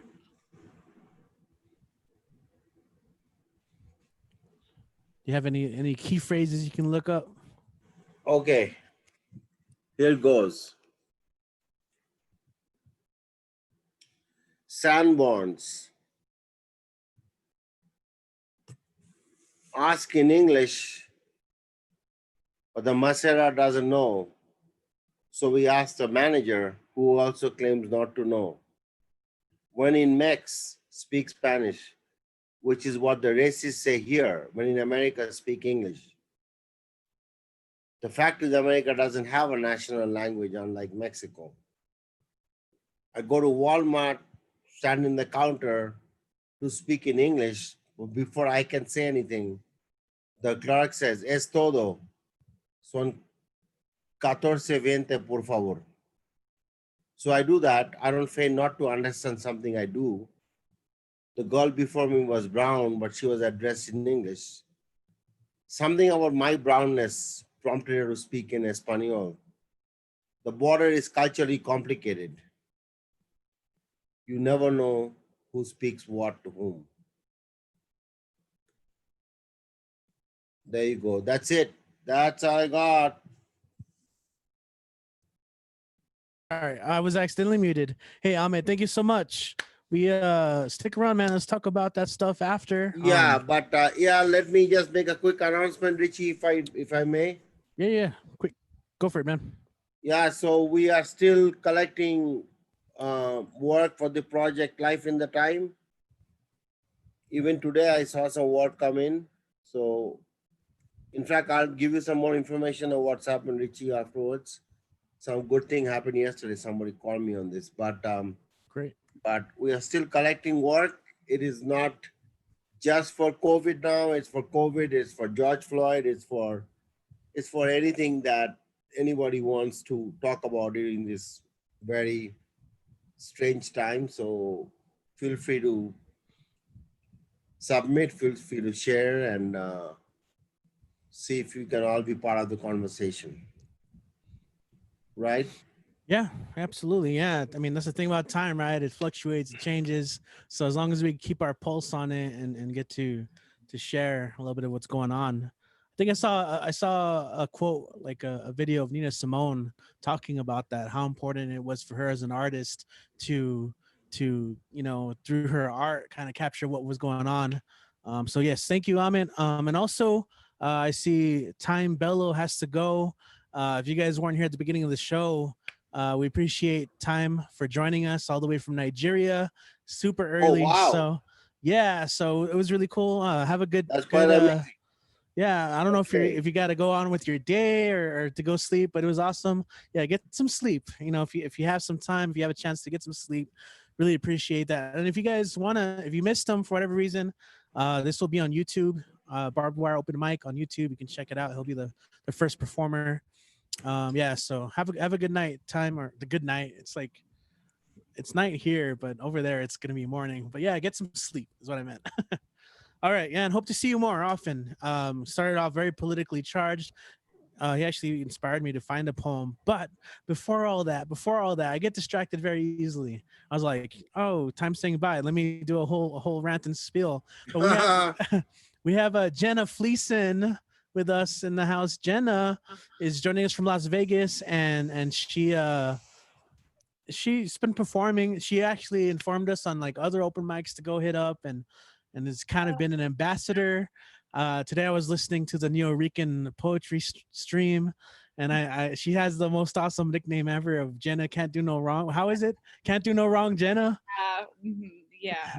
I don't know. I love it. That's totally an inside thing that I have no idea about. But it's always great when you can join us. You have some poems for us. Welcome today. I do. 1 second. Yes, for sure. Yeah. So there are other open mics. I know. Was it last week? Some of us joined up with an open mic in Spokane, Washington, called Broken Mic. Yeah. That was really cool. Yeah. So welcome back, Jenna. Sorry. Yeah. So I'm really big about like getting like my creative friends to like connect, and like you guys are my creative friends now. I didn't know if you guys know this, but yeah, we're friends. So I'll let you know about like other open mics I perform at after. But I have like a few poems for you guys today. It's kind of like a weird mixture. I don't know. I've been going through this thing where like I write stuff and like I read it to people and people are like, this is so good. And I'm just like, this sounds like how I always sound. And I feel like sometimes I'm like really good, but then other times I'll just like read the poem I just wrote back to myself and I'll be like, this does not feel good. But then I'll read it out loud and people will be like, yeah. So yeah, that's kind of where I'm at with my writing career right now. So here are some of those poems. So this first one is untitled. Today, I ate a bagel and thought of you. I wonder, why do you have a monopoly on the thoughts of mine during bagel eating? Clearly, I missed the whole of your personality, was unable to pinpoint the conniving, just glad I got out before you smeared my reputation of what we could be, never be. That's the first one. And this is called June. We haven't spoken in nearly a month, unless you count me ignoring your text messages as talking. I miss you, not being with you. If you call right now, I might just pick up. I can't believe it's July and I haven't heard my best friend's voice. Glad I meant nothing to you. Okay. And then this poem, I don't know if you guys have seen Harry Baker's Purple Papa People poem. This is also an alliteration poem. And it has the same, it's like the P sound, so you guys will hear it. But it has like a completely different message. This is called Proper Politician. People say I would make a proper politician. A proper politician helping the profound people with their particular political disputes. I wonder, would they care if I was a proper politician helping the Palestinians get their land back? Or is that anti-Semitic? People ponder the political problems that proper politicians have in their offices. Would it be improper for me to expose their political purposes?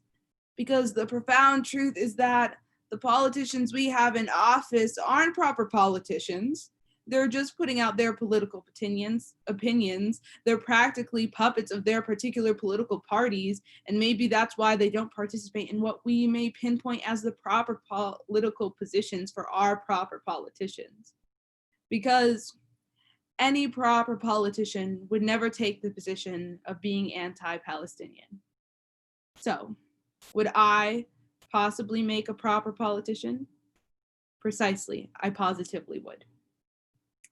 So that's that. And then this is like a weird poem about like my identity, and it's called Looking into the Mirror. Some of you guys might have heard this, but it's like just a little bit different. I cleaned it up a little bit. Okay. I stare into the mirror and see the unfamiliar face stare back at me. As she says, "Who are you?" I tell her I couldn't possibly answer such a question. She asks me, "What are you?" I can't seem to answer that either. Mixed white and black babies call themselves Oreos. I think it's awfully a shame that my identities can't be compared to a cookie. I guess I'm just not that sweet. Because I tell my white friends about my fatherly heritage in order to make them more comfortable. My Arab friends only hear me speak their familiar tongue, don't dare let the Berber dialect shine through, make sure they can't hear the colonized words between my teeth. I reassure them I understand the Arabic they speak, even though it's mostly through context clues. When the black girl I sit next to and eat lunch with at school asks, I tell her I'm African, I wear my Tunisian on my chest, but even she quickly notes that my light skin makes me ooze with privilege she does not experience. Because when it comes to the struggles of Gaza or BLM, I'm constantly told that those aren't my people, my battle, and I should just remain silent. Because I wear my hijab to appease my Arab friends, call myself African, not Black American, and everyone's got something to say about it. My Black American uncle tells me I don't embrace his skin color enough. I don't know how to tell him my advocacy has people talk about me, not to me when they've had enough. How all these people see my opinions as radically different as I begin disrupting their narrative. Don't know how to explain to him I haven't expelled my African heritage from my being, only they have told me to do so. Because when the black girl tells me that my activism is performative and I shouldn't judge her for doing nothing, I say, Uncle Askia, how could I call them my people too when she feels the need to differentiate me from them and you? And when my white father begins to shout, all lives matter, how can I remind him of such white privilege when he claims it doesn't exist, when others constantly persist that he couldn't be racist because he married my African mother? When I sit at the table with my Arab friends, they tell me that North Africa doesn't count, that because my country was colonized by the French, that the hummus has been mistaken for brie and I shouldn't even speak. And I stare into the mirror as the girl stares back at me and I muster the words, Tunisian? She tells me I wasn't born in that country and that the Tawansa will never accept me because whenever I go to my mother's home, my distant families expects gifts to show their love and appreciation towards me because American shoes and clothing are more powerful than an I miss you could ever really be. And I cry into the mirror as I say, well, where do I even fit? I apologize to my white friends for not being easy to piece together in the puzzle they feel entitled to put together. I apologize to my black friends for not fitting with their pieces enough. Why do you think this means we aren't from the same box? I apologize to my Arab friends for not being from the right country. I don't know why this means we can't play puzzles together anymore. I look into the mirror and the girl has disappeared. I stare back into it and I look at myself and I ask myself in my head. I ask, what am I? I whisper out loud, I say human. Yeah, that was really long. Yeah, okay, then this is the last poem. It's short, so it's called 5 Reasons I Can't Kill Myself Just Yet. 1, I haven't gotten the chance to break the heart of a Scorpio. They constantly try to dim my Aries flame because being a misunderstood water sign justifies manipulation that's labeled as passion. 2, I'm only 11 seasons into Law and Order SVU. There are so many more sex crimes for Detective Benson to solve. How will I be able to rest easy when I don't know if the streets of New York City are safe? 3, I haven't memorized every TikTok dance yet. I sit in front of the mirror and keep practicing, but it just doesn't seem right. I look like I'm doing the chicken dance repeatedly. 4, I moved to New York City in August, but I haven't seen Lady Liberty yet. Haven't seen how her mighty presence can symbolize freedom in a single pose, just like how I've lived in Las Vegas my whole life, but I haven't sat at a slot machine, have yet to experience the thrill of losing my life saving, and that makes me unequipped to end my life so early. 5, how will my mom discard the body? How will she find me? Will her insurance not cover self-inflicted injuries? It's things like this that need to be thought out, planned out, articulately. Yeah, and that's all I have for you guys tonight. Damn, that's all you have? Yeah.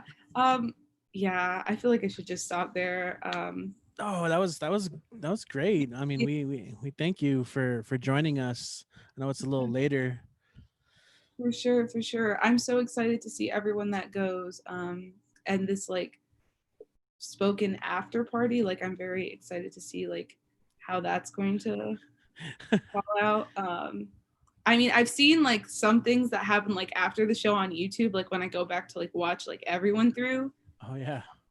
So yeah, I'm excited. I feel like that should be my time. Thank you. I appreciate the platform. Thank you, Richie. Oh, and if you guys want to follow me, if you want to be friends, Jenna.Fleeson is like my like personal account. But if you want to follow my poetry, Jenna's Poems with a Z at the end, that's where I post all of my poetry. And yeah, so like every Monday, like before here, I go to the New Yo. And then Thursday, the New Yo has like also another crowd. I don't really go on Thursdays a lot, but it's a lot of fun. And it's not just poetry, it's like singing and like a lot of other people. Some people rap. So if you want to come on Thursdays to the New Yo, that's always fun. And then what's it called? Zach hosts on Wednesdays at Broken Mike, which is out of Spokane, Washington. And that's always a good time. And then my friend Honest hosts on Fridays, but that's on Instagram. So if you guys want to go to that, let me know. All right. And yeah, thank you so much. I don't want to take up too much time, but yeah, thanks. No, that's fine. This is a more laid back and just getting everyone a chance to do their thing, try stuff out.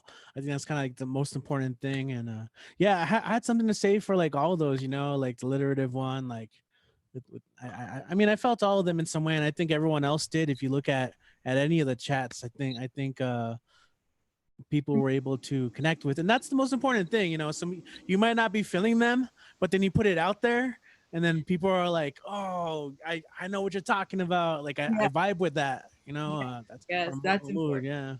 So I dig it. Yeah, it's a little more laid back here, and it isn't as packed. You know, a lot of our local poets are very shy. And if you're one of them listening right now, I'm calling you out. You got to get in on these. It's not the worst thing in the world. Yeah, I mean, if you want something like more laid back, like I feel like Broken Mike is like it's like pretty laid back. You know, I think there was a lot of people 2 weeks ago when like we all went, but like most of the times it's just like 4 or 5 people, and like there's like big chats afterwards. But like the New Yo, it's just like 5 minutes, next. So I know. Yeah. I've been watching it lately, and I think it's really cool as well. You know, I've been trying to get on, but it's just so hard to like doing this show like so tightly like packed with it. I'm always shy about trying to sign up and like push my time, but yeah, maybe one of these days. Yeah. But yes. Oh, Samuel Wilson, Amanda's brother. I'm looking at the live chat. He says he's a Jenna fan. that literally, like, the idea, isn't it? I think it's just like crazy. Like, there are people in New York who like listen to like me read poetry, like who I haven't met in person, like, and now it's insane. And I think it's so crazy. Like, now I know like y'all in Texas and like we've never met, and I just sit here and listen to you like, you know, like spill out all of your like inner feelings and like poems, and it's like it's so insane like how connected like Zoom and like poetry like has made me to like all of you. So I'm really grateful for that.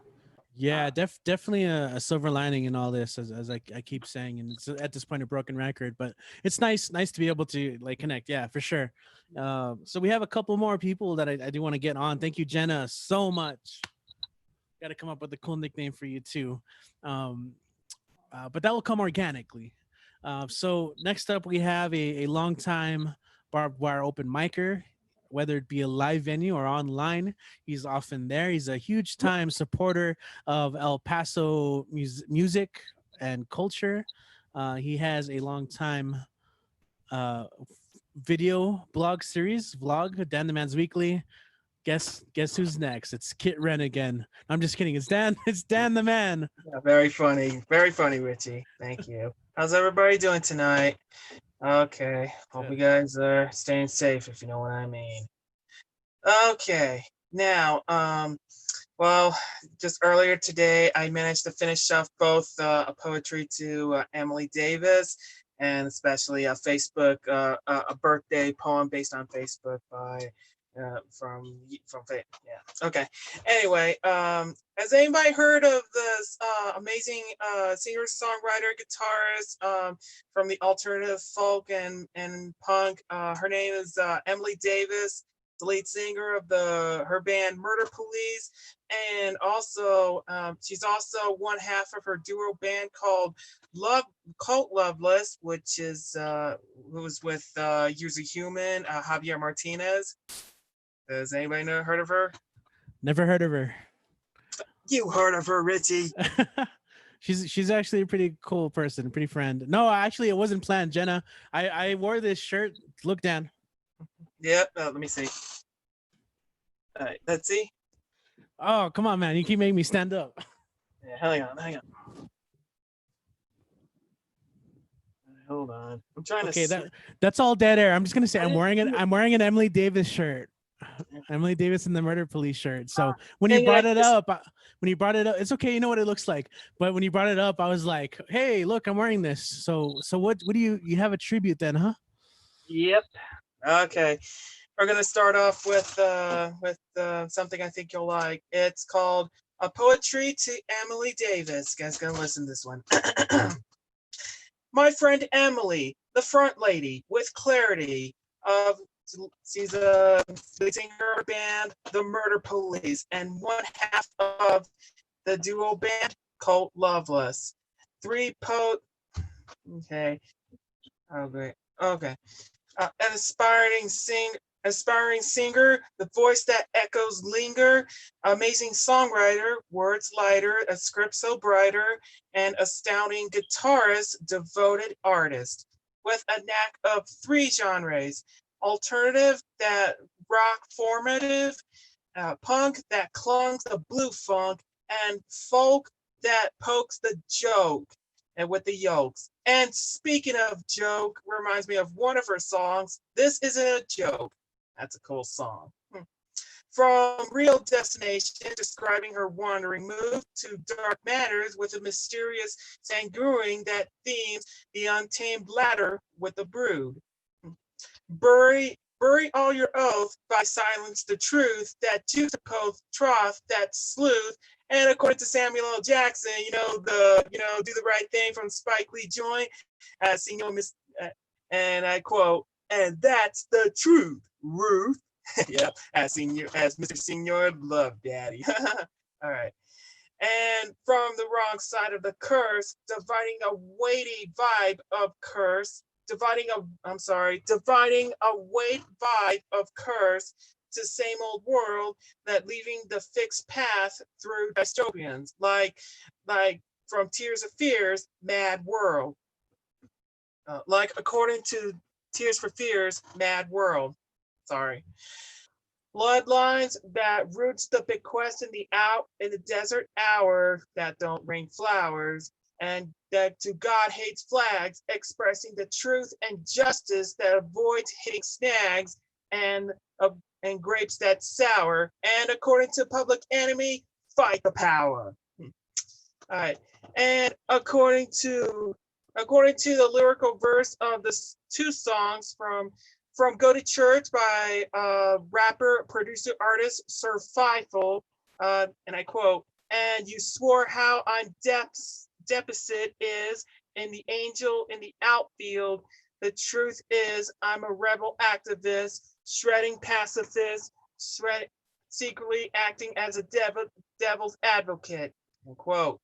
And from The Wicked Messenger by Bob Dylan, and I quote, "The smallest matter when questioned who had sent for him, he answered with his thumb from his tongue, it could not speak for only flatter," end quote.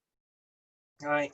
Emily, my friend, your outstanding songs and EPs, albums, and all the above, well, express the dark moods, creating vibes and the atmosphere of nature. Keep up your reign with magnitude and high spirit. Your professional libretto is not limited, but a true inspirational vivid. How amazes your performance. Well, keep up what you do best with your expressional quote, with your expressions, with quest, and the rest is blessed. See you later, Emily, front lady with clarity.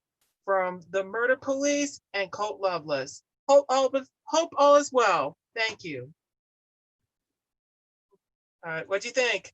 Cool, man. Cool. Lots of references there, man. Unless you really knew her and the band, you know, it's like I've known it. Yeah. you need footnotes for it. Yeah, we've all known Emily for we both know Emily. It's a dude. Hey, what do you mean? Hey, what do you mean? It's not a trivia unless you. Well, what? Hey, what was that, kid? That's the thing you see out of everything you can't see, and that's the thing, the chat. I'm just saying. No, it's not a beef. It's not any kind of thing. It's just you always say hope all is well. And it's like, okay, this must be what he's going for. Which isn't wrong, you know, which isn't wrong. Because we wish her well. Exactly. That's we what do. I mean. I am not disagreeing. I am not disagreeing with you at all on any level. No, okay. All right, and this next one is based on my birthday poems on Facebook. It's entitled Emily Davis. I like this one.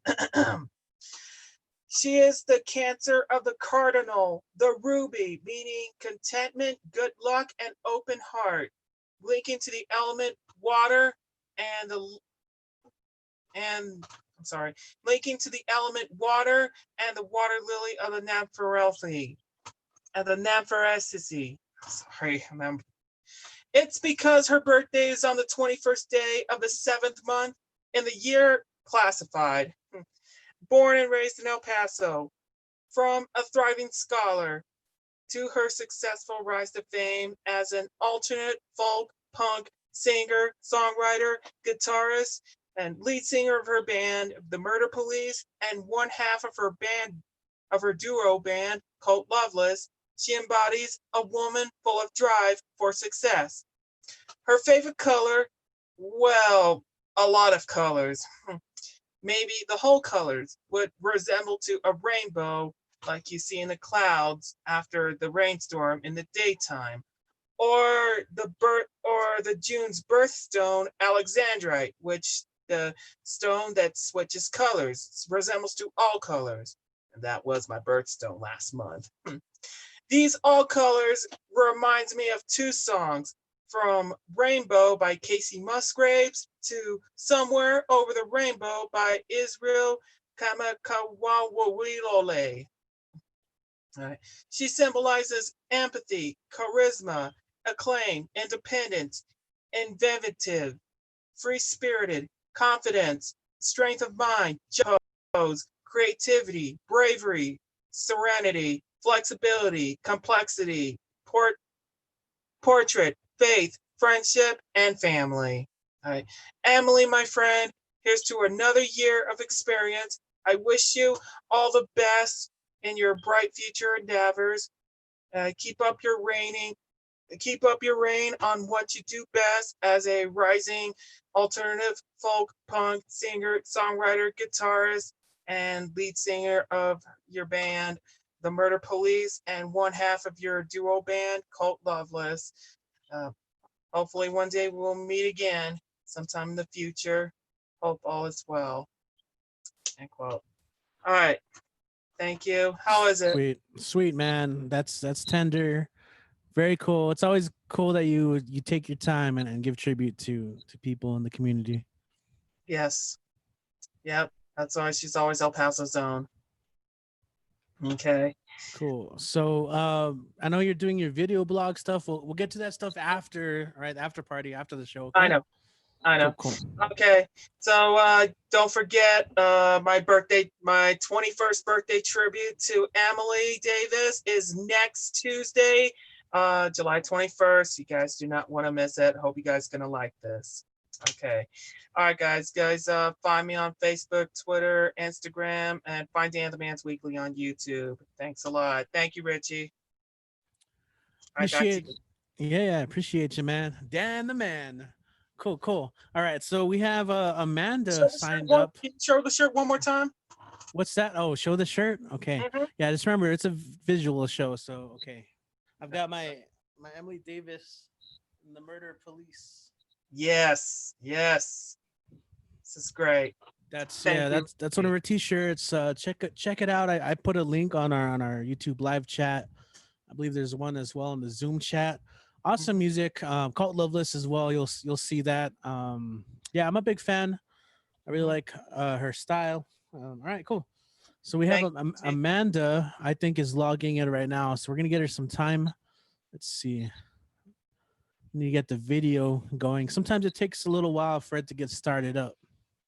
I'm gonna try and showcase more friends and artists as well when I come on. I know in the past couple of weeks I've been sharing some of my writer friends in their chat books. I think last week, I talked about 2 New Orleans writers that I think are pretty awesome, Ben Aylshire and Sky Jackson. Their books are really awesome. You should check them out. Let's see. Okay, we have Amanda kind of in the chat, but technology-wise, let me see. I don't know if the video, it's connecting. Okay, so sometimes with like the internet connection, it takes a while for it to connect. So while we wait for that, maybe I'll share a piece or two. And Amanda's been killing it online. Has been posting videos of her spoken word poems, which is really cool with a microphone. Nice prop. I like it. Is it on? Does it work? I gotta ask you right now. So right now she's getting into the chat, connecting to audio and video. I'm trying to find. Man, I'm gonna read so Jenna was here right now and talking about not really feeling a piece, and sometimes we share our most polished stuff, or once we feel it's ready. But I have a piece here that's really just kind of written in notes, and it's just a collection of ideas from all over the place. A lot of them are like, so I'm a flirt. I love it. It's fun. I just, I love the feeling of getting to flirt with people. And so I have some messages that I've saved. and also I like to enjoy life. So I indulge a little bit in substances. Since this is on YouTube, I'll be a little vague on that. But I just enjoy life, the moment.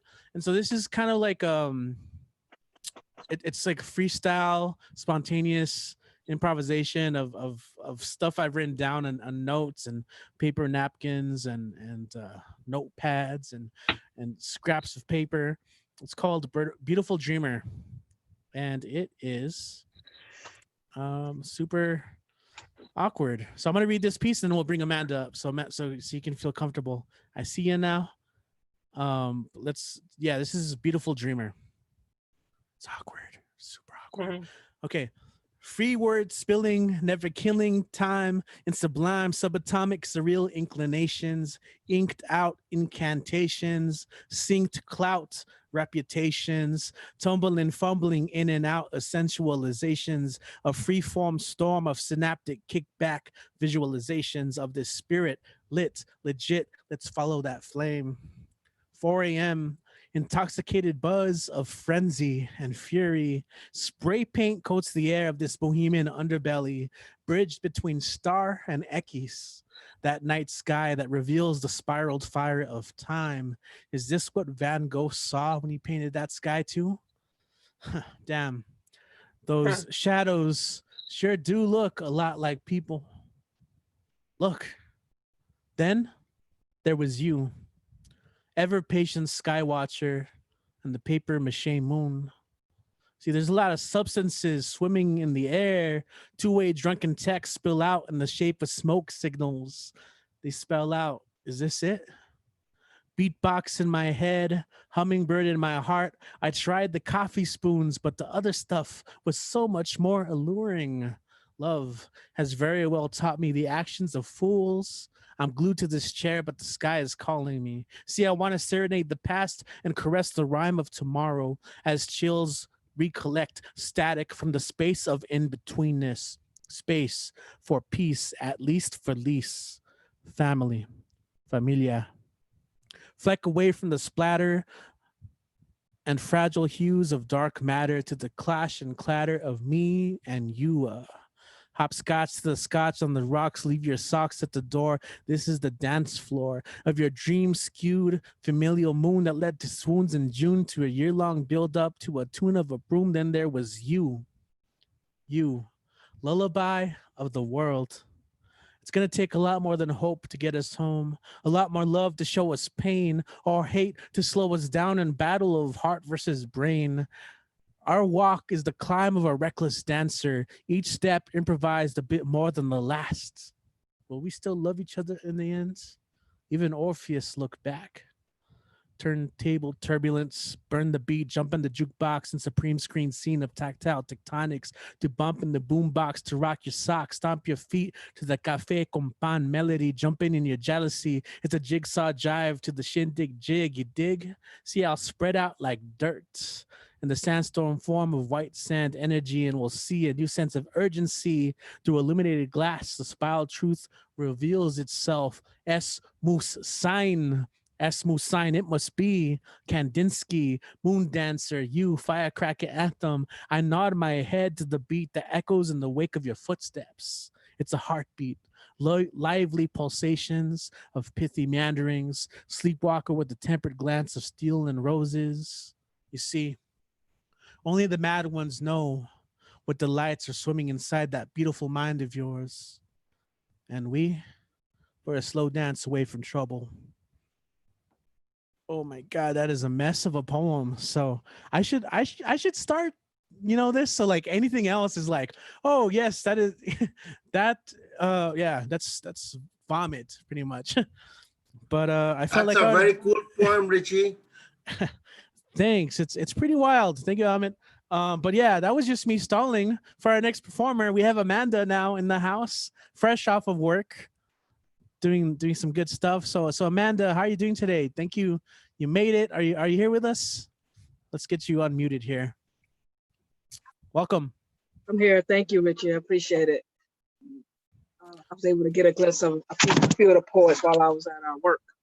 And it's always good as usual. I just want to say thank you. I'm just going to do a couple of short pieces.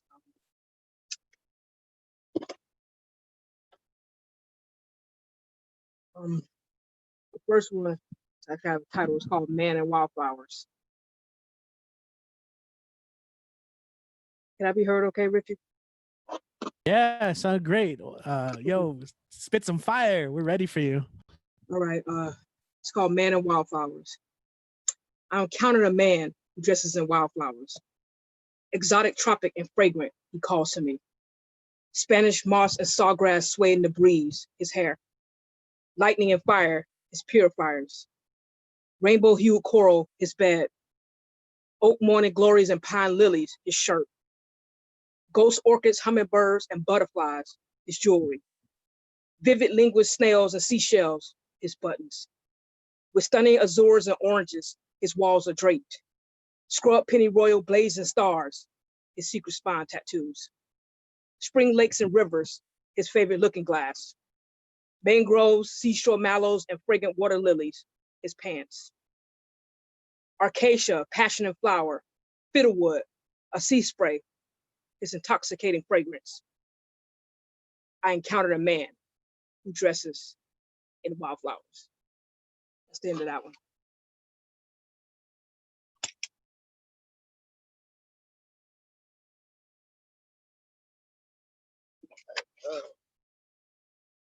This was just no title, just was my thoughts. It goes, I'm looking at life and death spinning at the tip of my finger. The absence of my mom has left a hole deep inside of me that even true love in the raw could not fill. I'm a war on the border of states. I'm intensity magnified. I'm collateral damage. I'm sperm unused. I'm a raisin-like clitoris. I'm a walking contradiction. I am pigment challenged. I am melanin soaked. I am short lengthened. I am length shortened. I am a paradoxical mess.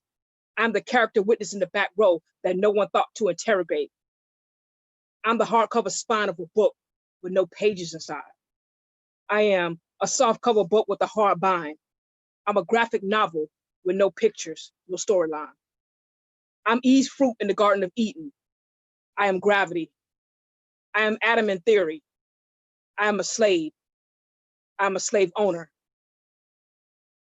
I am the past. I am genetics. I am prose. I'm an oxymoron. I'm an intellectual midget. I'm a giant idiot. I'm a torch Bible. I am Solomon. I am beast at fate. I'm a silver shard. I am earth rotating. I am concrete. I am a decaying corpse. I am finality. I am fatality. Thank you. Damn, love that one. There's some heavy ones in that one.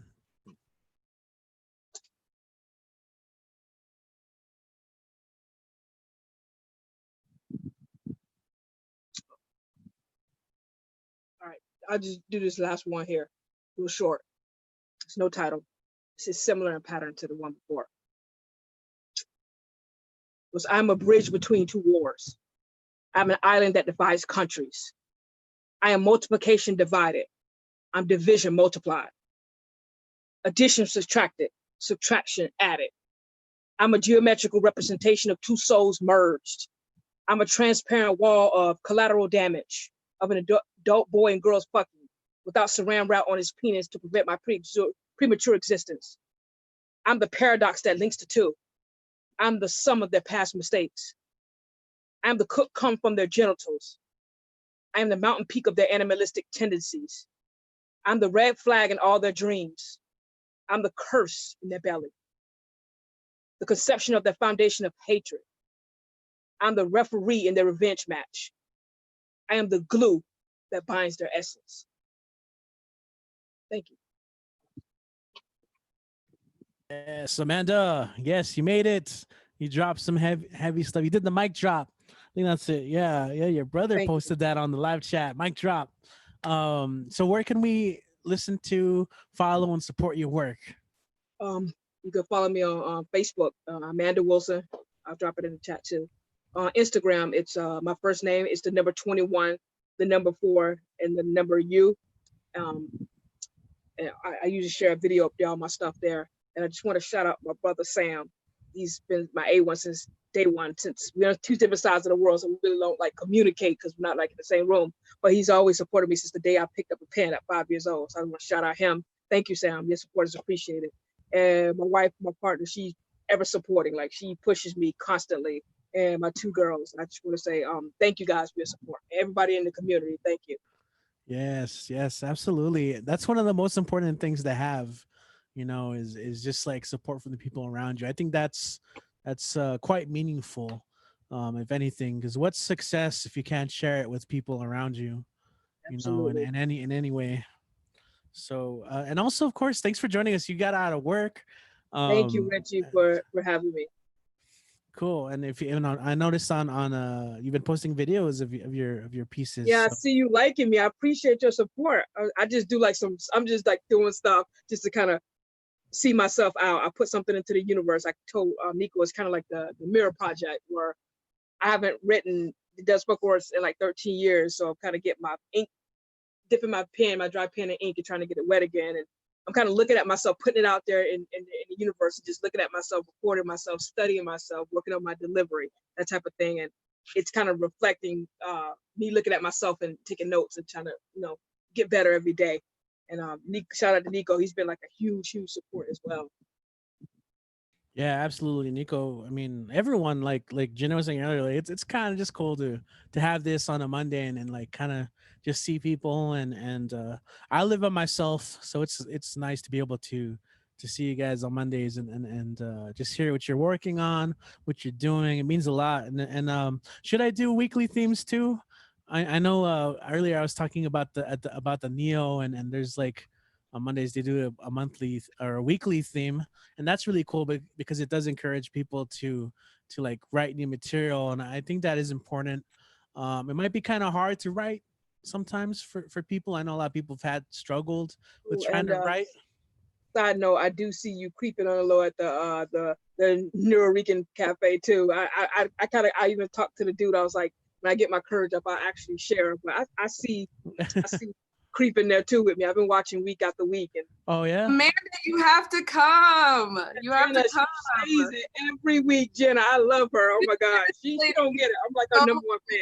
amazing. You just did so amazing. Wow. Well, thank you, Jenna. That means a lot coming from you. You know, I'm your number one fan. Like I follow her like everywhere. And I'm like looking at her stuff. And she encourages me to get better through her writing. Like I look at her and it really inspires me. Like I see her. Like she's awesome. Awesome. Thank you, Jenna. You're so sweet. But I think the week themes would be cool. Richie. I don't know if you were on this Zoom meeting yet, but I actually used to have monthly ones. I would like have a monthly theme, and this was before the pandemic. So when we were still doing our open mics, I was just trying to encourage people to like not read the same poems over and over again. And so I was trying to come up with like new prompts. I might kind of bring those back. But I was thinking, if you guys want, since you guys are here right now, whoever's listening on the live chat or whatever, and maybe want to join us at some point, at one point we had a conversation about failing, but failing in the sense of turning that into a lesson, and so like the concept of failing forward, I think is an interesting concept. And so I'll probably post this later, but I think if next week, if you guys want to try and write something for next week, no pressure, obviously. Like I'm not going to be strict about it. Like, no, that's not about the theme. You cannot perform today. Obviously, it's different. But if you guys want to write about the concept of failing forward, I'll type in the chat because I don't know. Like sometimes I get like self-conscious of my speech impediments. Failing forward. Okay, I can't spell right now. I've been secretly drinking, but I'm just kidding. I know how to spell forward. Failing forward. I don't know. So if you guys want to write something about that, that's fine. I might also just kind of unleash like past themes. And if there's anything that strikes your eye, like we've had themes that rebirth, beginnings and endings, just all sorts of different like little themes or concepts that you might be able to like plant a little poem and let it bloom. So I'll probably post it on our social media. So if you guys are watching and don't follow us already, the Barbed Wire Open Mic series online, you can just look up on Facebook, Instagram, Twitter. Just type in Barbed Wire Open Mic, will show up. Of course, BWOMS for short. The stay-at-home open mic has been really cool because it's allowed us to connect. Let me see it. Maybe I'll end with one of my pieces. But yeah, if you guys want to write something, failing forward. Let's see what we can come up with that. Yes, what's up? Oh, before you start your piece and you fire with that last piece, oh my God, you made me just sometimes want to burn my notebook. But I just want to give a shout out to my friend's birthday today. His name's Michael Brown. Thank you. He's watching. Thank you, Mike, for your support. Yes. My friend, 30 years since we was young, and he's always supported me. Thank you, Mike. Happy birthday to you. Oh, happy birthday. Yes, thanks for tuning in. And if you're right, join us next week, all right? Okay, I'm looking at my notes.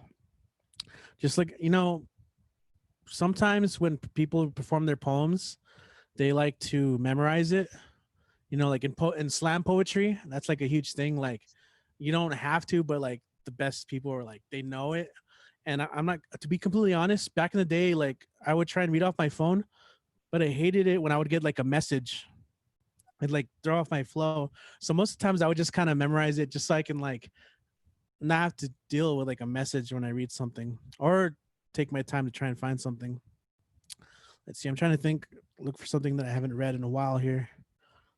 There's a poem I have called Juxtaposition, and it's actually I wrote it as a poem song set to lullaby music. If I can find it. Okay. And actually this was inspired by, I'm always curious to see also what inspires everyone.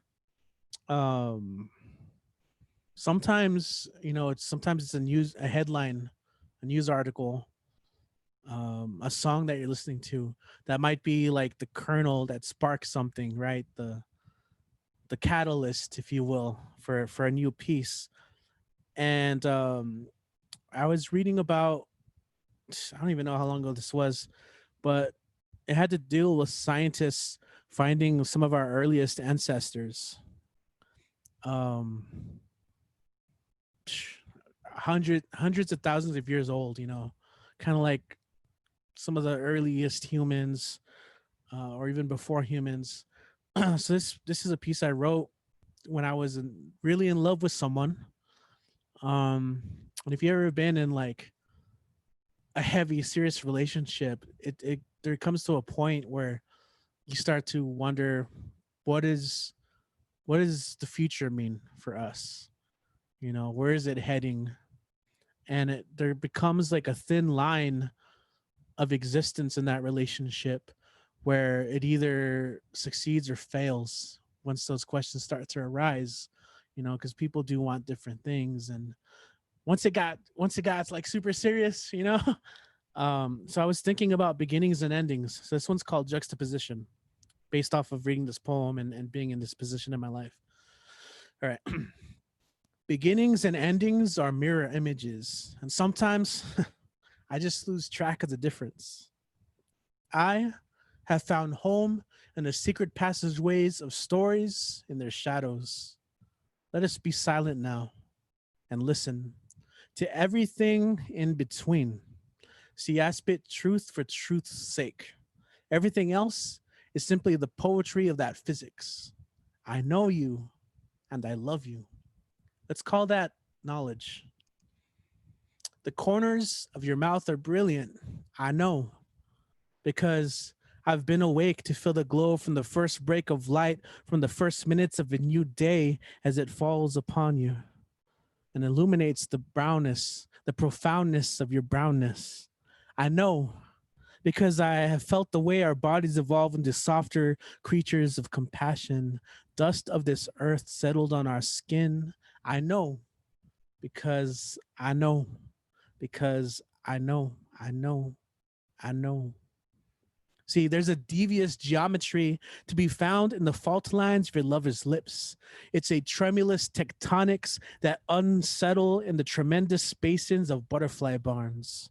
Our planetary expressions painted once more from the interstellar dust that dances in the furnace of our hearts. That is a desire for exploration. Gravity's infatuation with the spectacular has led us to this. 100,000 years later, some scientists unearthed a fragment of your finger bone, but not once did they ever consider the capacity to be a lover. All right, and that's Juxtaposition, because when I read that article, I was just thinking of like, who knows how long ago before recorded time and like our ancestral links of humanity, Like, did they feel love the same way we did? You know, we know culturally, socially, maybe not, but what did they feel like that longing? What was love like? Did they have romance? And so I'm thinking, like, so many years in the future, like, how would they see us? Like, when we're all dust and extinct, would alien archaeologists like undiscover us and like just find a bone and just not even consider those beautiful moments of love we share between one another? So anyway, that's all I was thinking of when I wrote that. Yeah, how you guys doing? We good? I feel like that felt like kind of like a down, felt like a downer poem, kind of. All right, so the Barbed Open Mic series. Yo, we are based out of El Paso, Texas. We've been around since 2007, providing a platform, a stage for artists of all kinds, specifically poets, writers, but of course, we encourage musicians. I always love the singer-songwriters, even the comedians. You know, when we do live shows. So doing these online things have been fun. I just want to grow. I want to give people a stage. So I am grateful for everyone who's joined us. Last week, I was saying bye and I accidentally ended the whole chat and messed up the after party. So I'm not going to do it this week. I'm not. So for everyone on YouTube still listening or watching with us, thank you so much, especially those of you who were participating all night and commenting on the chat. If somehow you guys are watching this in the future, well, our future, your present. If you guys are watching this, show some love. Push the like button. You know, go and watch our other shows. These are all archived, and share it. Share it with people who might like it. Follow, subscribe. Hopefully, the world is a bit of a better place now. Who knows where we're going? But we gotta act. We can't just think. We have to act too. So, I'm feeling super soapboxy right now. So I'm gonna go ahead and end the chat, guys. Thanks for joining us. For everyone, I don't know if you guys want to unmute and say bye, but bye. Thanks for joining us. I'm gonna go ahead and end the chat. See you guys next week. All right. Yep. See you next month. Take care. Awesome. Yeah, that's awesome. Good song. So we're gonna go ahead and go to the after party. Peace.